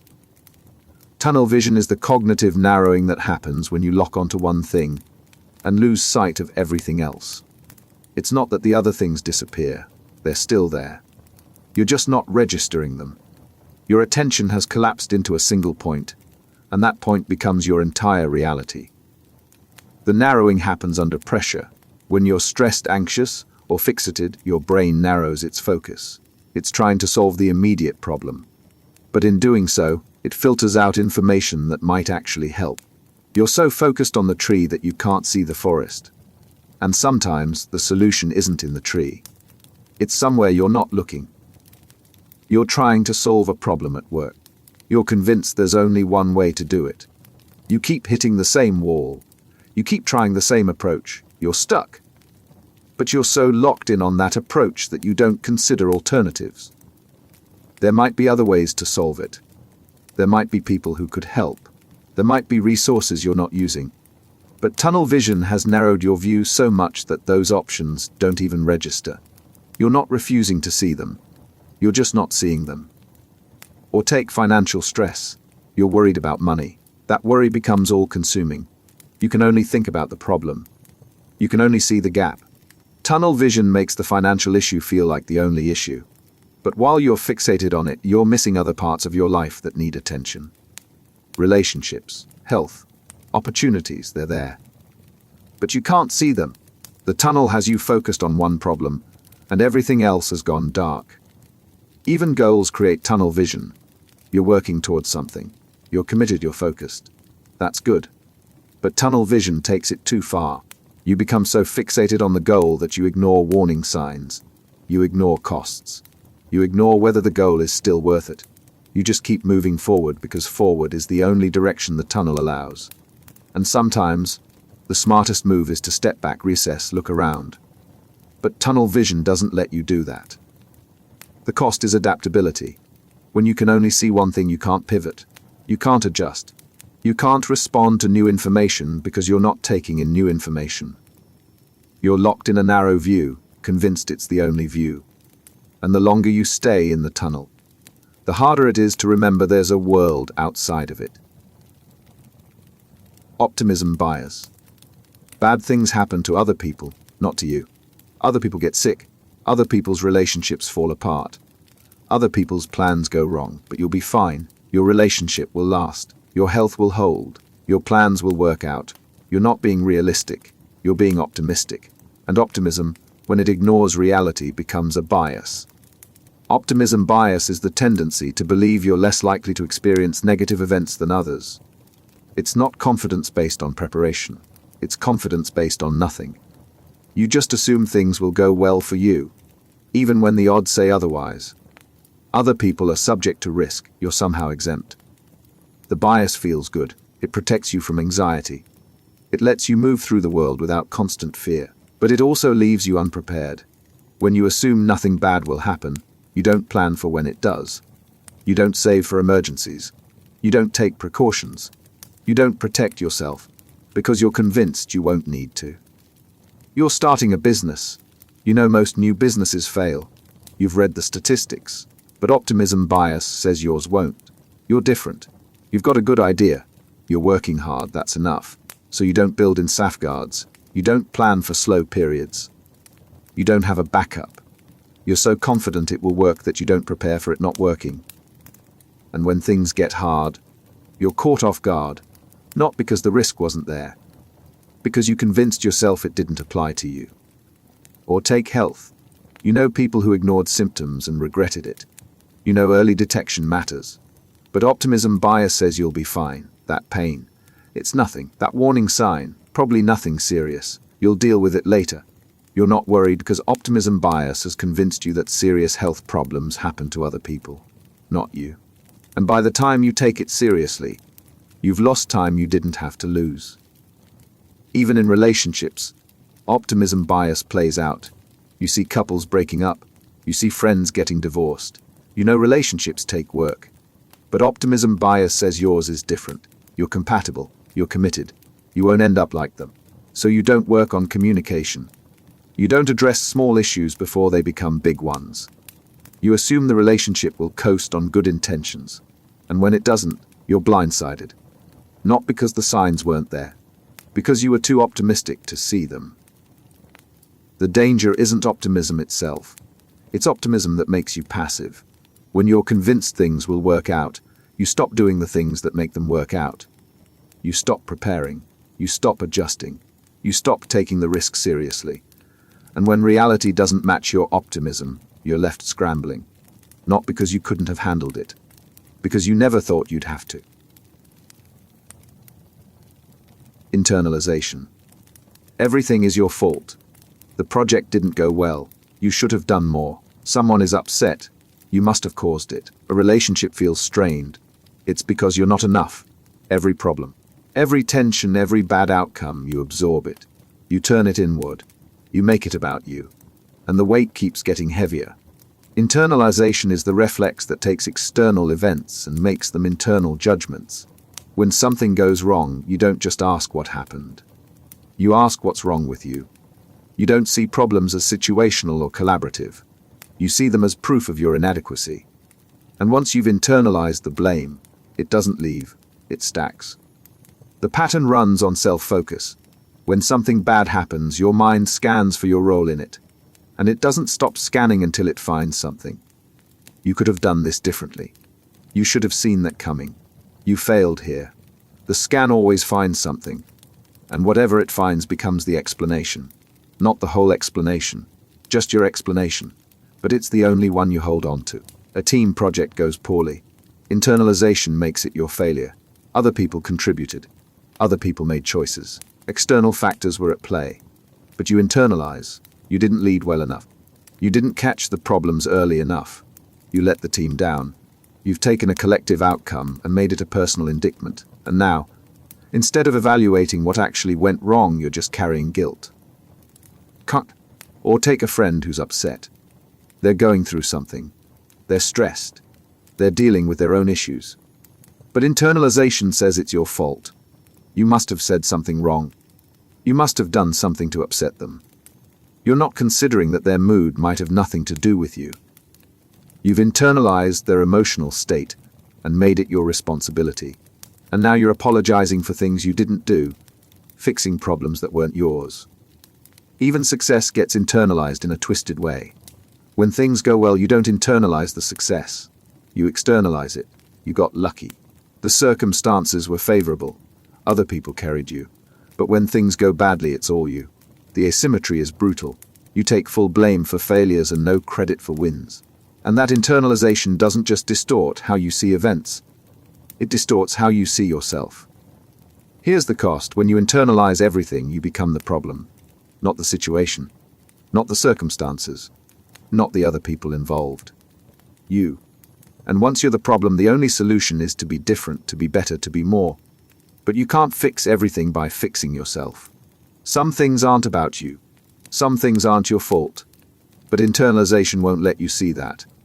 It just keeps handing you more blame to carry. Halo effect. Someone is good at one thing, so you assume they're good at everything. They're smart, so they must be kind. They're successful, so they must have integrity. They're attractive, so they must be trustworthy. One positive trait creates a halo, and under that halo, every other trait looks better, even the ones you haven't seen. The halo effect is the cognitive shortcut that lets one quality bleed into your perception of everything else. You're not evaluating each trait independently. You're letting one trait color them all. And because the halo is bright, it's hard to see anything that doesn't fit. The effect works because your brain wants consistency. If someone is good in one area, it feels wrong for them to be bad in another. So your mind smooths it out. It fills in the gaps with positive assumptions. It ignores contradictions. It creates a coherent picture, even if that picture isn't accurate. You meet someone who's articulate and well-dressed. They speak confidently. They seem put together. The halo effect kicks in. You assume they're competent. You assume they're reliable. You assume they're trustworthy. You haven't verified any of this. You're just extrapolating from the traits you can see. And because the initial impression was positive, everything else gets upgraded to match. Or take authority. Someone has a title. They're a doctor, a professor, an executive. The halo effect makes you assume they're right about things outside their expertise. They're an expert in one field, so you trust their opinion on another. You're not checking credentials. You're letting the halo do the work. And the halo doesn't care about accuracy. It just makes everything look better. Even brands use this. A company makes one product you love. The halo effect makes you assume all their products are good. You didn't research the other products. You didn't check reviews. You just extended the positive feeling from one experience to everything else they make. The halo effect turned one data point into a blanket endorsement. The danger is how this closes off critical thinking. When the halo is in place, you stop evaluating. You stop questioning. You've already decided this person, this product, this institution is good. And once you've decided, contradictory information gets filtered out. It doesn't fit the halo, so it gets dismissed. You're not seeing clearly. You're seeing through a glow that makes everything look better than it is. The halo effect doesn't just distort how you see others. It traps you in bad decisions. You trust people you shouldn't. You invest in things that don't hold up. You commit to relationships that look good on the surface but don't work underneath. And all of it happens because one positive trait convinced you the rest would be positive too. The halo did the thinking for you. And once it's in place, it's hard to see past. Black and white moral thinking. Good people versus bad people. Right versus wrong, heroes versus villains. No complexity. No context. No room for people to be both flawed and decent at the same time. Someone makes a mistake, and they're bad. They do something right, and they're good. The person doesn't exist in shades. They exist in categories. And once you've sorted them, that's where they stay. Black and white moral thinking turns ethical judgment into binary sorting. You're not evaluating actions in context. You're evaluating people in absolutes. And once someone lands in the bad category, everything they do gets filtered through that lens. They can't be redeemed. They can't be complex. They're just bad. End of story. This happens because moral clarity feels safer than moral complexity. Complexity requires thought. It requires holding contradictions. It requires accepting that someone can do a harmful thing without being a harmful person. But black and white thinking shortcuts all of that. It gives you a clean answer. This person is good. That person is bad. No nuance required. Someone lies to you. Black and white moral thinking doesn't ask why. It doesn't consider the context. It doesn't weigh the lie against everything else about them. It just sorts them. They're a liar. They're dishonest. They're bad. You've reduced a person to a single action. And now every interaction with them is colored by that judgment. They can't recover. They can't explain. They can't be anything other than what you've decided they are. Or take public figures. They say something problematic. Black and white moral thinking doesn't allow for growth, for apology, for change. They said it, so they're bad. Forever. The context doesn't matter. The apology doesn't count. The rest of their work gets erased. You've collapsed their entire existence into one moment. And in that collapse, you've lost the ability to see them as a whole person. They're just the thing they did wrong. Even yourself gets caught in this. You make a mistake. You hurt someone. You do something you regret. Black and white moral thinking doesn't let it be a mistake. It makes you a bad person. You didn't do a bad thing. You are bad. And once you've internalized that judgment, it's hard to move past it. You're not working to make amends. You're carrying a verdict. And that verdict says you're beyond redemption. The cost is empathy. When you see people in black and white, you can't see their struggles. You can't see their reasons. You can't see their humanity. You just see the category. And categories don't change. They don't grow. They don't deserve understanding. Black and white moral thinking doesn't make you righteous. It makes you rigid. And in that rigidity, you lose the ability to see people, including yourself, as they actually are. Ruminative thinking. You can't stop replaying it. The conversation, the mistake, the moment you wish you could take back. It loops in your head. You analyze it. You dissect it. You rewrite it. You imagine what you should have said, what you should have done differently. But the loop doesn't solve anything. It just keeps you stuck in the same moment, going over and over the same ground, finding nothing new, just wearing the path deeper. Ruminative thinking is the mental habit of cycling through the same thoughts without resolution. You're not problem-solving. You're not processing. You're just spinning. The thoughts don't move forward. They circle back. And the more they circle, the more stuck you become. What makes rumination so insidious is how it disguises itself as productive. It feels like you're working through something. You're thinking deeply, you're analyzing, but you're not.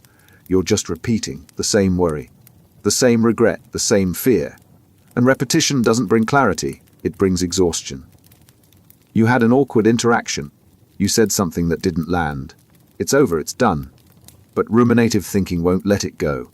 You replay the moment, you cringe at your words. You imagine what they must have thought.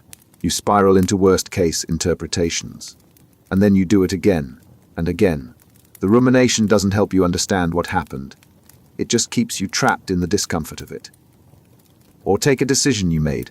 You chose one path. Now you're questioning it. Ruminative thinking drags you back to the choice point. What if you'd chosen differently? What if the other option was better? What if you made a mistake? You cycle through the alternatives. You second-guess yourself. But the decision is already made. The rumination can't change it. It can only make you feel worse about it. Even future worries get caught in the loop. You're anxious about something coming up. Ruminative thinking takes that anxiety and runs it on repeat. You imagine it going wrong. You imagine the consequences. You imagine how you'll feel. And then you imagine it again. The rumination doesn't prepare you. It doesn't help you plan. It just amplifies the anxiety, turning a manageable concern into an overwhelming spiral. Here's what rumination steals from you. Tynergy. Peace. You're stuck in your head, replaying the same scenes while the present moment passes by. You're not living, you're looping. And the more you loop, the harder it becomes to step out. Ruminative thinking doesn't solve problems. It creates them. Because while you're trapped in the cycle, the real issues, the ones you could actually address, remain untouched. Belief perseverance. The evidence changed. The facts don't support it anymore. What you believed turned out to be wrong, but you still believe it. You've seen the counter-evidence. You've heard the arguments. You've been shown you were mistaken. And yet, the belief holds. Not because it's true, because it's yours. And once a belief is yours, it's remarkably hard to let go. Belief perseverance is the tendency to cling to beliefs even after they've been disproven. It's not stubbornness. It's not stupidity. It's the psychological resistance to updating your worldview. Your brain built a framework around that belief, and dismantling it feels like dismantling yourself. The mechanism runs on identity. Beliefs aren't just ideas you hold. They're part of how you see yourself. Changing a belief means admitting you were wrong, and admitting you were wrong feels like losing ground. So instead of updating, you defend. You rationalize. You find reasons to discount the new evidence. Not because the evidence is weak, because accepting it is uncomfortable. You believed something about a person. Maybe you thought they were trustworthy, then they let you down. Evidence suggests they're not reliable. But belief perseverance kicks in. You explain away the letdown. You give them the benefit of the doubt. You reframe their behavior. You're not evaluating the evidence fairly. You're protecting the belief. Because changing it would mean admitting you misjudged them. And that admission feels like failure. Or take political beliefs. You align with a certain position. Then you encounter evidence that challenges it, studies, data, arguments that hold up. Belief perseverance doesn't let the evidence in. Instead, you find flaws in the studies. You question the motives. You seek out sources that confirm what you already think. You're not engaging with the new information. You're defending against it, because the belief isn't just an opinion. It's part of your identity. And updating it feels like betrayal. Even small beliefs get this treatment. You believed a certain route was faster. Someone shows you it's not. You see the data. But belief perseverance says maybe the data's wrong. Maybe it depends on the time of day. Maybe it's just different for me. You're generating excuses to keep believing what you've always believed. Not because it's true, because it's familiar. What makes this so costly is the opportunity cost. When you refuse to update, you lock yourself out of growth. You stay stuck in outdated frameworks, defending positions that no longer hold, missing chances to understand the world more accurately. Belief perseverance doesn't protect you. It isolates you. In a bubble made of beliefs you refuse to examine, even when the walls are cracking. Demandingness. Life should be fair. People should act right. Things should go smoothly. You shouldn't have to deal with difficulty. You shouldn't have to tolerate discomfort. Everything should align with how you think it ought to be. And when it doesn't, you're not just disappointed. You're outraged. Because the world isn't meeting your demands, and in your mind it should. Demandingness is the cognitive habit of turning preferences into requirements. You don't just want things to go well, you demand they do. You don't just prefer certain behaviors, you insist on them. And when reality doesn't comply, you don't adjust your expectations. You get angry at reality. The thinking runs on rigid rules. The world should work a certain way. People should behave a certain way. Life should unfold a certain way. These aren't flexible hopes. They're non-negotiable demands. And because they're demands, any deviation feels like a violation. Not just unfortunate, wrong. You're stuck in traffic. Demandingness says this shouldn't be happening. You planned your route. You left on time. Traffic shouldn't be this bad. You're not just inconvenienced. You're furious. Because the world violated your demand. It should have been smooth. And the fact that it's not feels like a personal affront. You're not adapting to the situation. You're raging against it. Or take other people's behavior. Someone is late. Demandingness says they should have been on time. They should respect your schedule. They should have planned better. You're not considering their circumstances. You're not thinking about what might have delayed them. You're just holding them to your demand. And because they didn't meet it, they've failed. Not just made a mistake. Failed to live up to what they should have done. Even emotions get caught in this. You're feeling anxious. Demandingness says you shouldn't feel this way. You should be calm. You should be confident. The demand doesn't accept how you actually feel. It insists you should feel differently. And because you don't, you're now anxious about being anxious. The demandingness didn't reduce the discomfort. It multiplied it.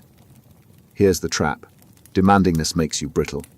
When you demand the world conform to your rules, you're constantly colliding with a reality that doesn't. And every collision feels like injustice. You're not rolling with life. You're fighting it. And the fight exhausts you. Not because life is unusually hard, because you keep demanding it be easier than it is. Hindsight bias. Could you have seen it coming? After it happens, the answer feels obvious. Of course you could have. The signs were there. The pattern was clear. Looking back, it seems inevitable. But here's the thing. You didn't see it coming. You didn't predict it. You only feel like you could have because you already know how it turned out. Hindsight bias is the illusion that past events were more predictable than they actually were. Once you know the outcome, the path to that outcome looks obvious.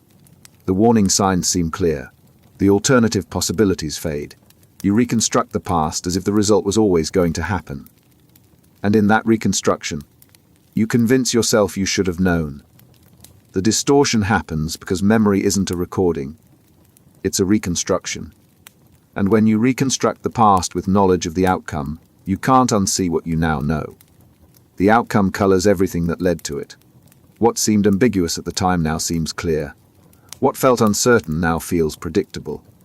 You're not remembering what you actually knew then. You're remembering through the lens of what you know now. A relationship ends. Hindsight bias makes it seem inevitable. Looking back, you see all the red flags. The arguments, the distance, the incompatibilities. Of course it was going to end. How did you not see it? But at the time, those same signs were mixed with good moments, hope, effort. The picture wasn't clear, it was messy. Hindsight bias erases the mess and replaces it with a straight line to the ending. Or take a business failure. A company goes under. Hindsight bias says the problems were obvious. The market was shifting. The competition was gaining. The strategy was flawed. Anyone could have seen it coming. But people inside the company didn't. Investors didn't. Analysts didn't, because at the time, the data was mixed. The future was uncertain. Only now, with the outcome known, does the path seem clear. Even your own decisions get rewritten. You made a choice that didn't work out. Hindsight bias says you should have known better. The information was there. The risks were clear. You made a bad call. But when you made the decision, you didn't have the benefit of knowing how it would turn out. You were working with incomplete information, multiple possibilities, genuine uncertainty. Hindsight bias erases all of that and replaces it with false certainty. What makes this so damaging is how it distorts learning. When you believe you should have predicted something you couldn't have predicted, you don't learn the right lesson. You don't learn to handle uncertainty better. You just beat yourself up for not being psychic. Hindsight bias doesn't make you wiser. It makes you harsher on yourself for being human. Overresponsibility. Everything falls on you. If the team isn't performing, it's your fault. If someone's upset, you should fix it. If a plan goes wrong, you should have prevented it. You carry responsibility for things you didn't cause, things you can't control, things that aren't yours to fix. But you carry them anyway. Because in your mind, if something goes wrong, you should have stopped it. And if you didn't, you failed. Overresponsibility is the distortion that makes you accountable for outcomes far beyond your actual control. You're not just taking ownership of your part. You're taking ownership of everything. Other people's choices, external circumstances, events you couldn't have predicted. If it happened in your orbit, it's your responsibility. And the weight keeps stacking. The pattern runs on an inflated sense of control.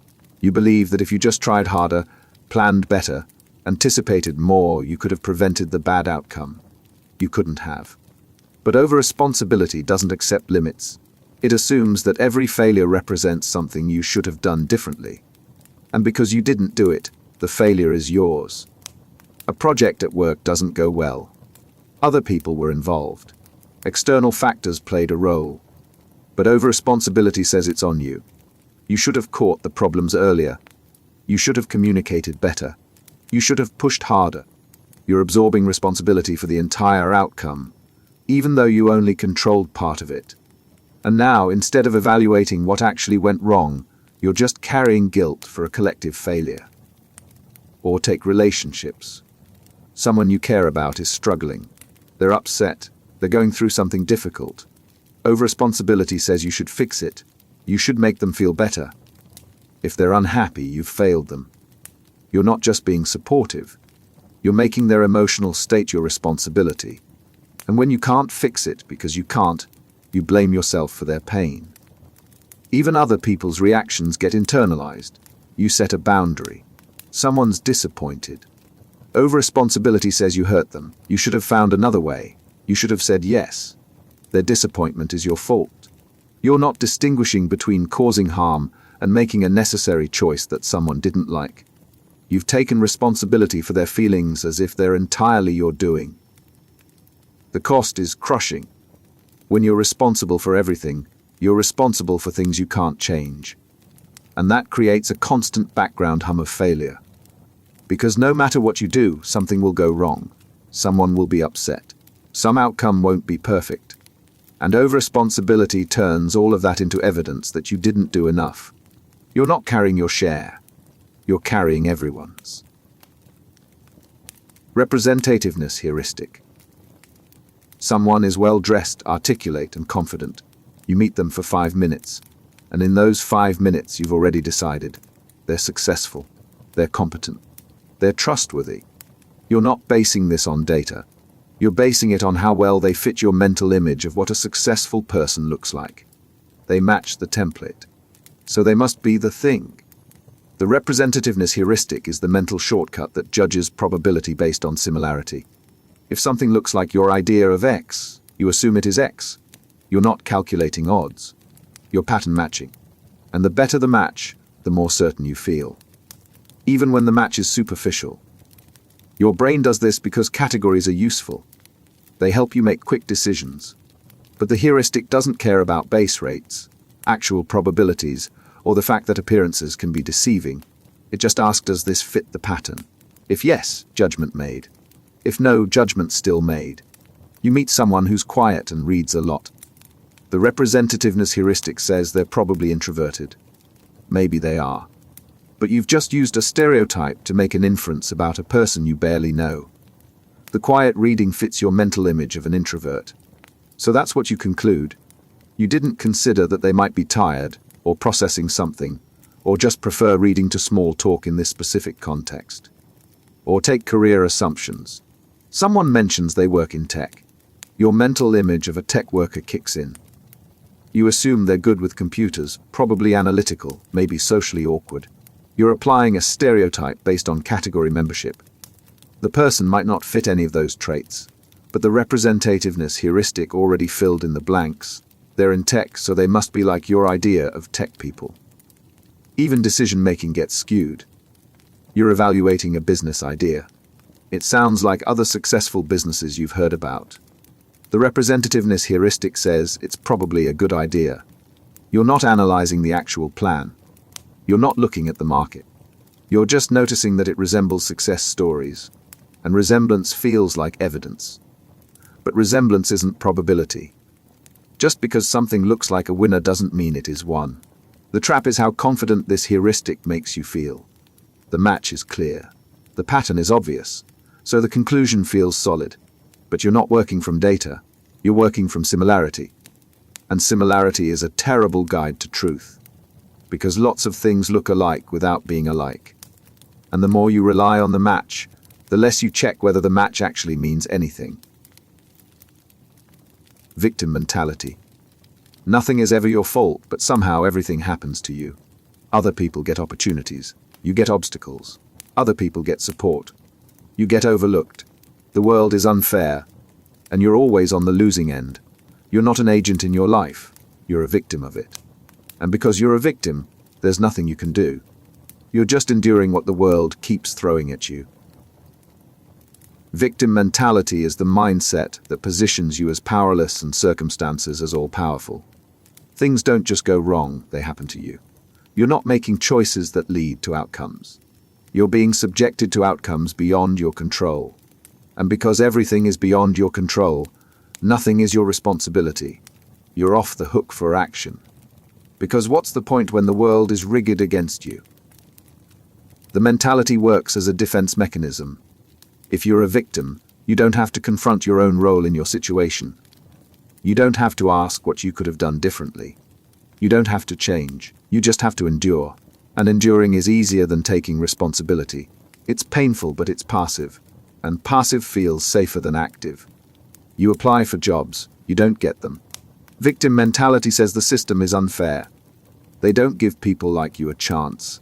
They're biased. They're looking for something you can't be. You've turned rejection into evidence of a rigged game. And once the game is rigged, there's no point trying harder. You're not evaluating your application. You're not seeking feedback. You're just confirming that the world is against you. And that confirmation lets you stop trying without feeling like you gave up. Or take relationships. They don't work out. Victim mentality says you always pick the wrong people. You're always the one getting hurt. You're always the one who cares more. You've made yourself the constant victim of bad partners. But that framing removes your agency. You're not examining your patterns. You're not reflecting on what you bring to relationships. You're just pointing at the other person and saying they did this to you. And as long as they're the problem, you don't have to be part of the solution. Even small setbacks get filtered through this lens. You're stuck in traffic. Victim mentality says this always happens to you. Other people get green lights. You get delays. It's not just inconvenient. It's proof that the universe is against you. You've taken a random event and turned it into a personal attack. And the more you do that, the more powerless you feel. Because if the universe is orchestrating your misfortune, what can you possibly do about it? Here's the cost.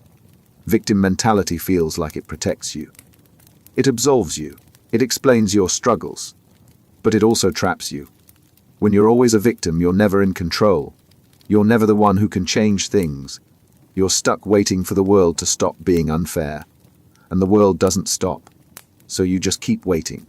And while you wait, the opportunities to actually shift your situation pass by. False uniqueness effect.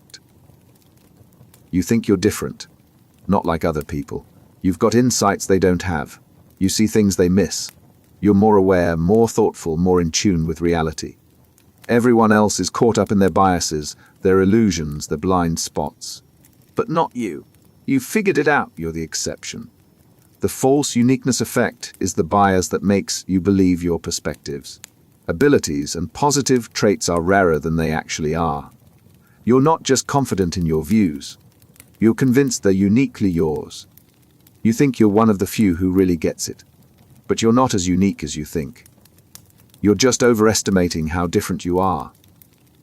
This happens because you're the only person whose thoughts you have direct access to. You live inside your own perspective. You don't live inside anyone else's. So your thoughts feel original, special, distinct. You don't see how common they actually are because you're not hearing everyone else's internal monologue. You only see the outside, and the outside doesn't show the similarity. You have a political opinion. You've thought it through. You've considered the angles. The false uniqueness effect makes you think most people haven't done this work. Most people are just repeating talking points. But you're different. You've actually engaged.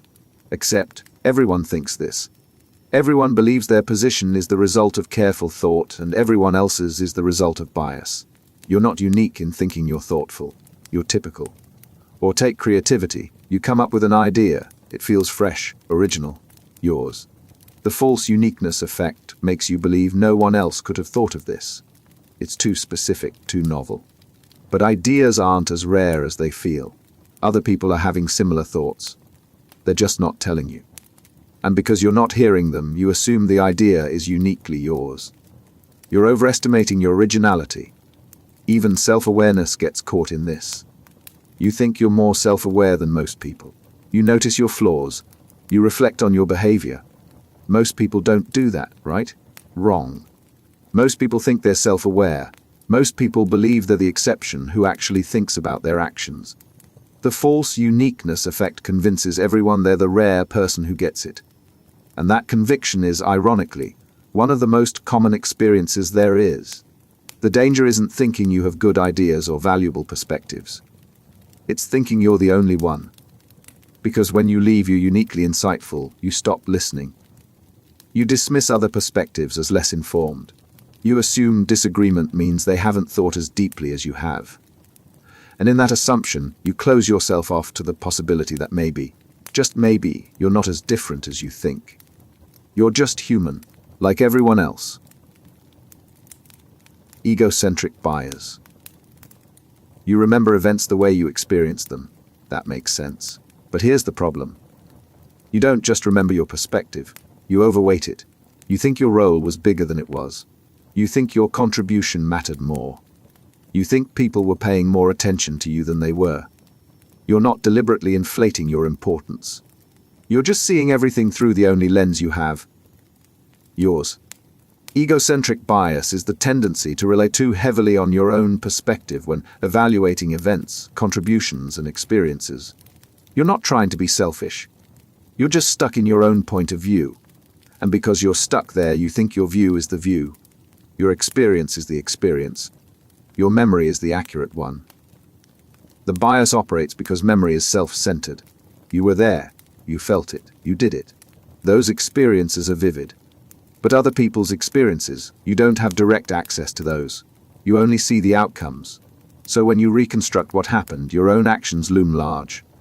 You remember what you contributed. You don't remember as clearly what others did. Not because you're dismissing them, because their contributions weren't as salient to you. You worked on a team project, it succeeded. When you think about why, you remember your contributions, the ideas you had, the work you put in, the problems you solved. Egocentric bias makes those feel like the main reasons the project worked. Other people contributed too. But their work is less vivid in your memory. So when someone asks why it went well, you attribute more of the success to yourself than is probably accurate. Not out of arrogance, out of perspective. Or take an argument. You remember the conversation. You remember what you said. You remember feeling misunderstood. Egocentric bias makes your version of events feel definitive. You were calm. They were aggressive. You were reasonable. They were unfair. But they're remembering it differently. Because they were also experiencing it from their own egocentric perspective. They think they were calm and you were aggressive. Both of you are overweighting your own experience. And neither of you can see past your own lens. Even shared experiences get distorted.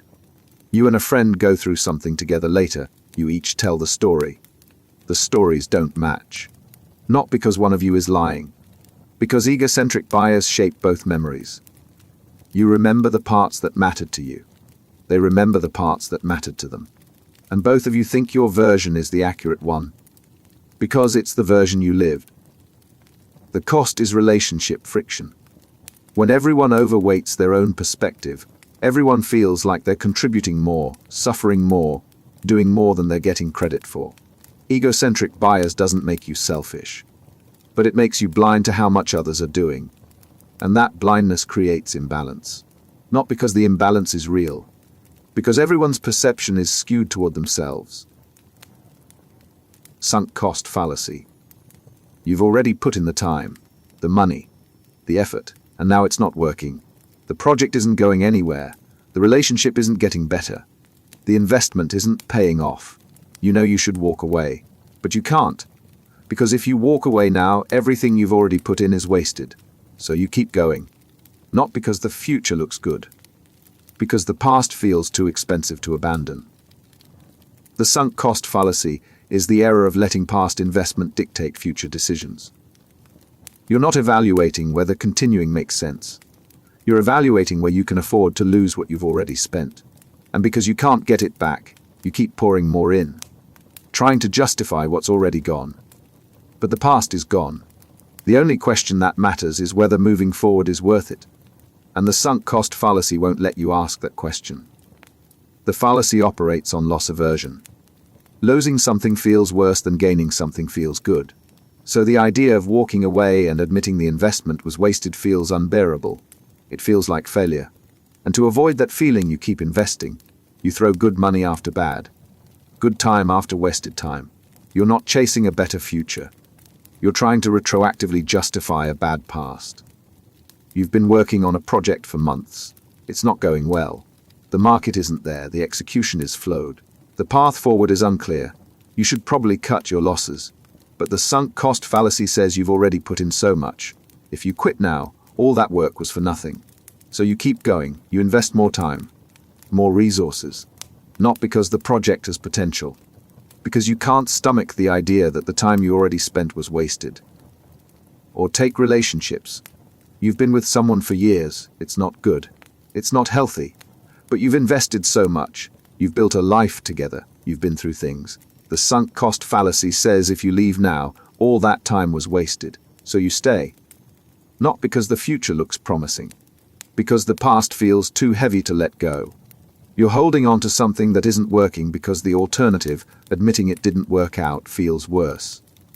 Even small decisions get caught in this. You bought a ticket to an event. The day comes. You're tired. You don't really want to go, but you paid for the ticket. The sunk cost fallacy says if you don't go, you wasted the money. So you go. You're not going because you'll enjoy it. You're going because you already paid. The money is gone either way. But the fallacy makes you chase it. Here's the trap. Sunk costs aren't recoverable. You can't get back the time, the money, the effort, it's gone. The only rational question is, what's the best move from here? But the sunk cost fallacy won't let you ask that. It makes you look backward instead of forward. And while you're looking backward, trying to justify what you've already lost, you're losing more. Rigidity of thought. The plan was set, the approach was decided, and now circumstances have changed. The original plan doesn't make sense anymore, but you're sticking to it anyway. Not because it's still the best option, because it's the option you already committed to. You're not adapting. You're not adjusting. You're holding to a course that no longer fits. Because changing course feels like admitting you were wrong. And admitting you were wrong feels worse than continuing down a path that isn't working. Rigidity of thought is the inability to update your thinking when new information arrives. You've formed a plan, a belief, a strategy, and once it's formed, it locks in. You're not open to revision, you're not flexible, you dig in. And the more circumstances change, the harder you dig, because flexibility feels like weakness. Changing your mind feels like failure, so you stay rigid, even when rigid is the wrong choice. The rigidity comes from commitment. Once you've publicly stated a position or invested in a plan or built your identity around an idea, changing feels costly. It feels like you're betraying yourself. So you defend, you justify, you find reasons to stay the course even when the course is clearly wrong. You're not evaluating what makes sense now. You're protecting what made sense then. You're managing a project. The initial plan was solid, but halfway through conditions shift. The market changes. Priorities change. New information suggests a different approach would work better. But rigidity of thought says stick to the plan. You've already started. You've already told people this is the direction. Changing now would look indecisive. So you keep going. Not because it's the best move, because you're locked into the original decision. And the lock is tighter than the logic. Or take personal beliefs. You've held a certain view for years. It's part of how you see yourself. Then you encounter evidence that challenges it. Good evidence. Rigorous evidence. But rigidity of thought won't let it in. You've built your identity around this belief. Changing it feels like changing who you are. So you resist. You find flaws in the evidence. You dismiss the sources. You stay rigid not because the belief is right, because it's yours. And letting go feels like loss. Even small daily decisions get caught in this. You plan to take a certain route. Traffic pops up. There's a better way. But rigidity of thought says stick to the original plan. You already decided. Changing feels like admitting you didn't plan well. So you sit in traffic. Not because it's faster, because you're too rigid to adjust. The cost is missed opportunities. When you can't adapt, you can't respond to reality. You're stuck executing a plan that no longer fits, holding a belief that no longer holds, following a path that no longer leads where you need to go. Rigidity doesn't make you strong, it makes you brittle. And brittle things break when the world shifts. Flexibility isn't weakness, it's survival. But rigidity of thought won't let you see that until it's too late.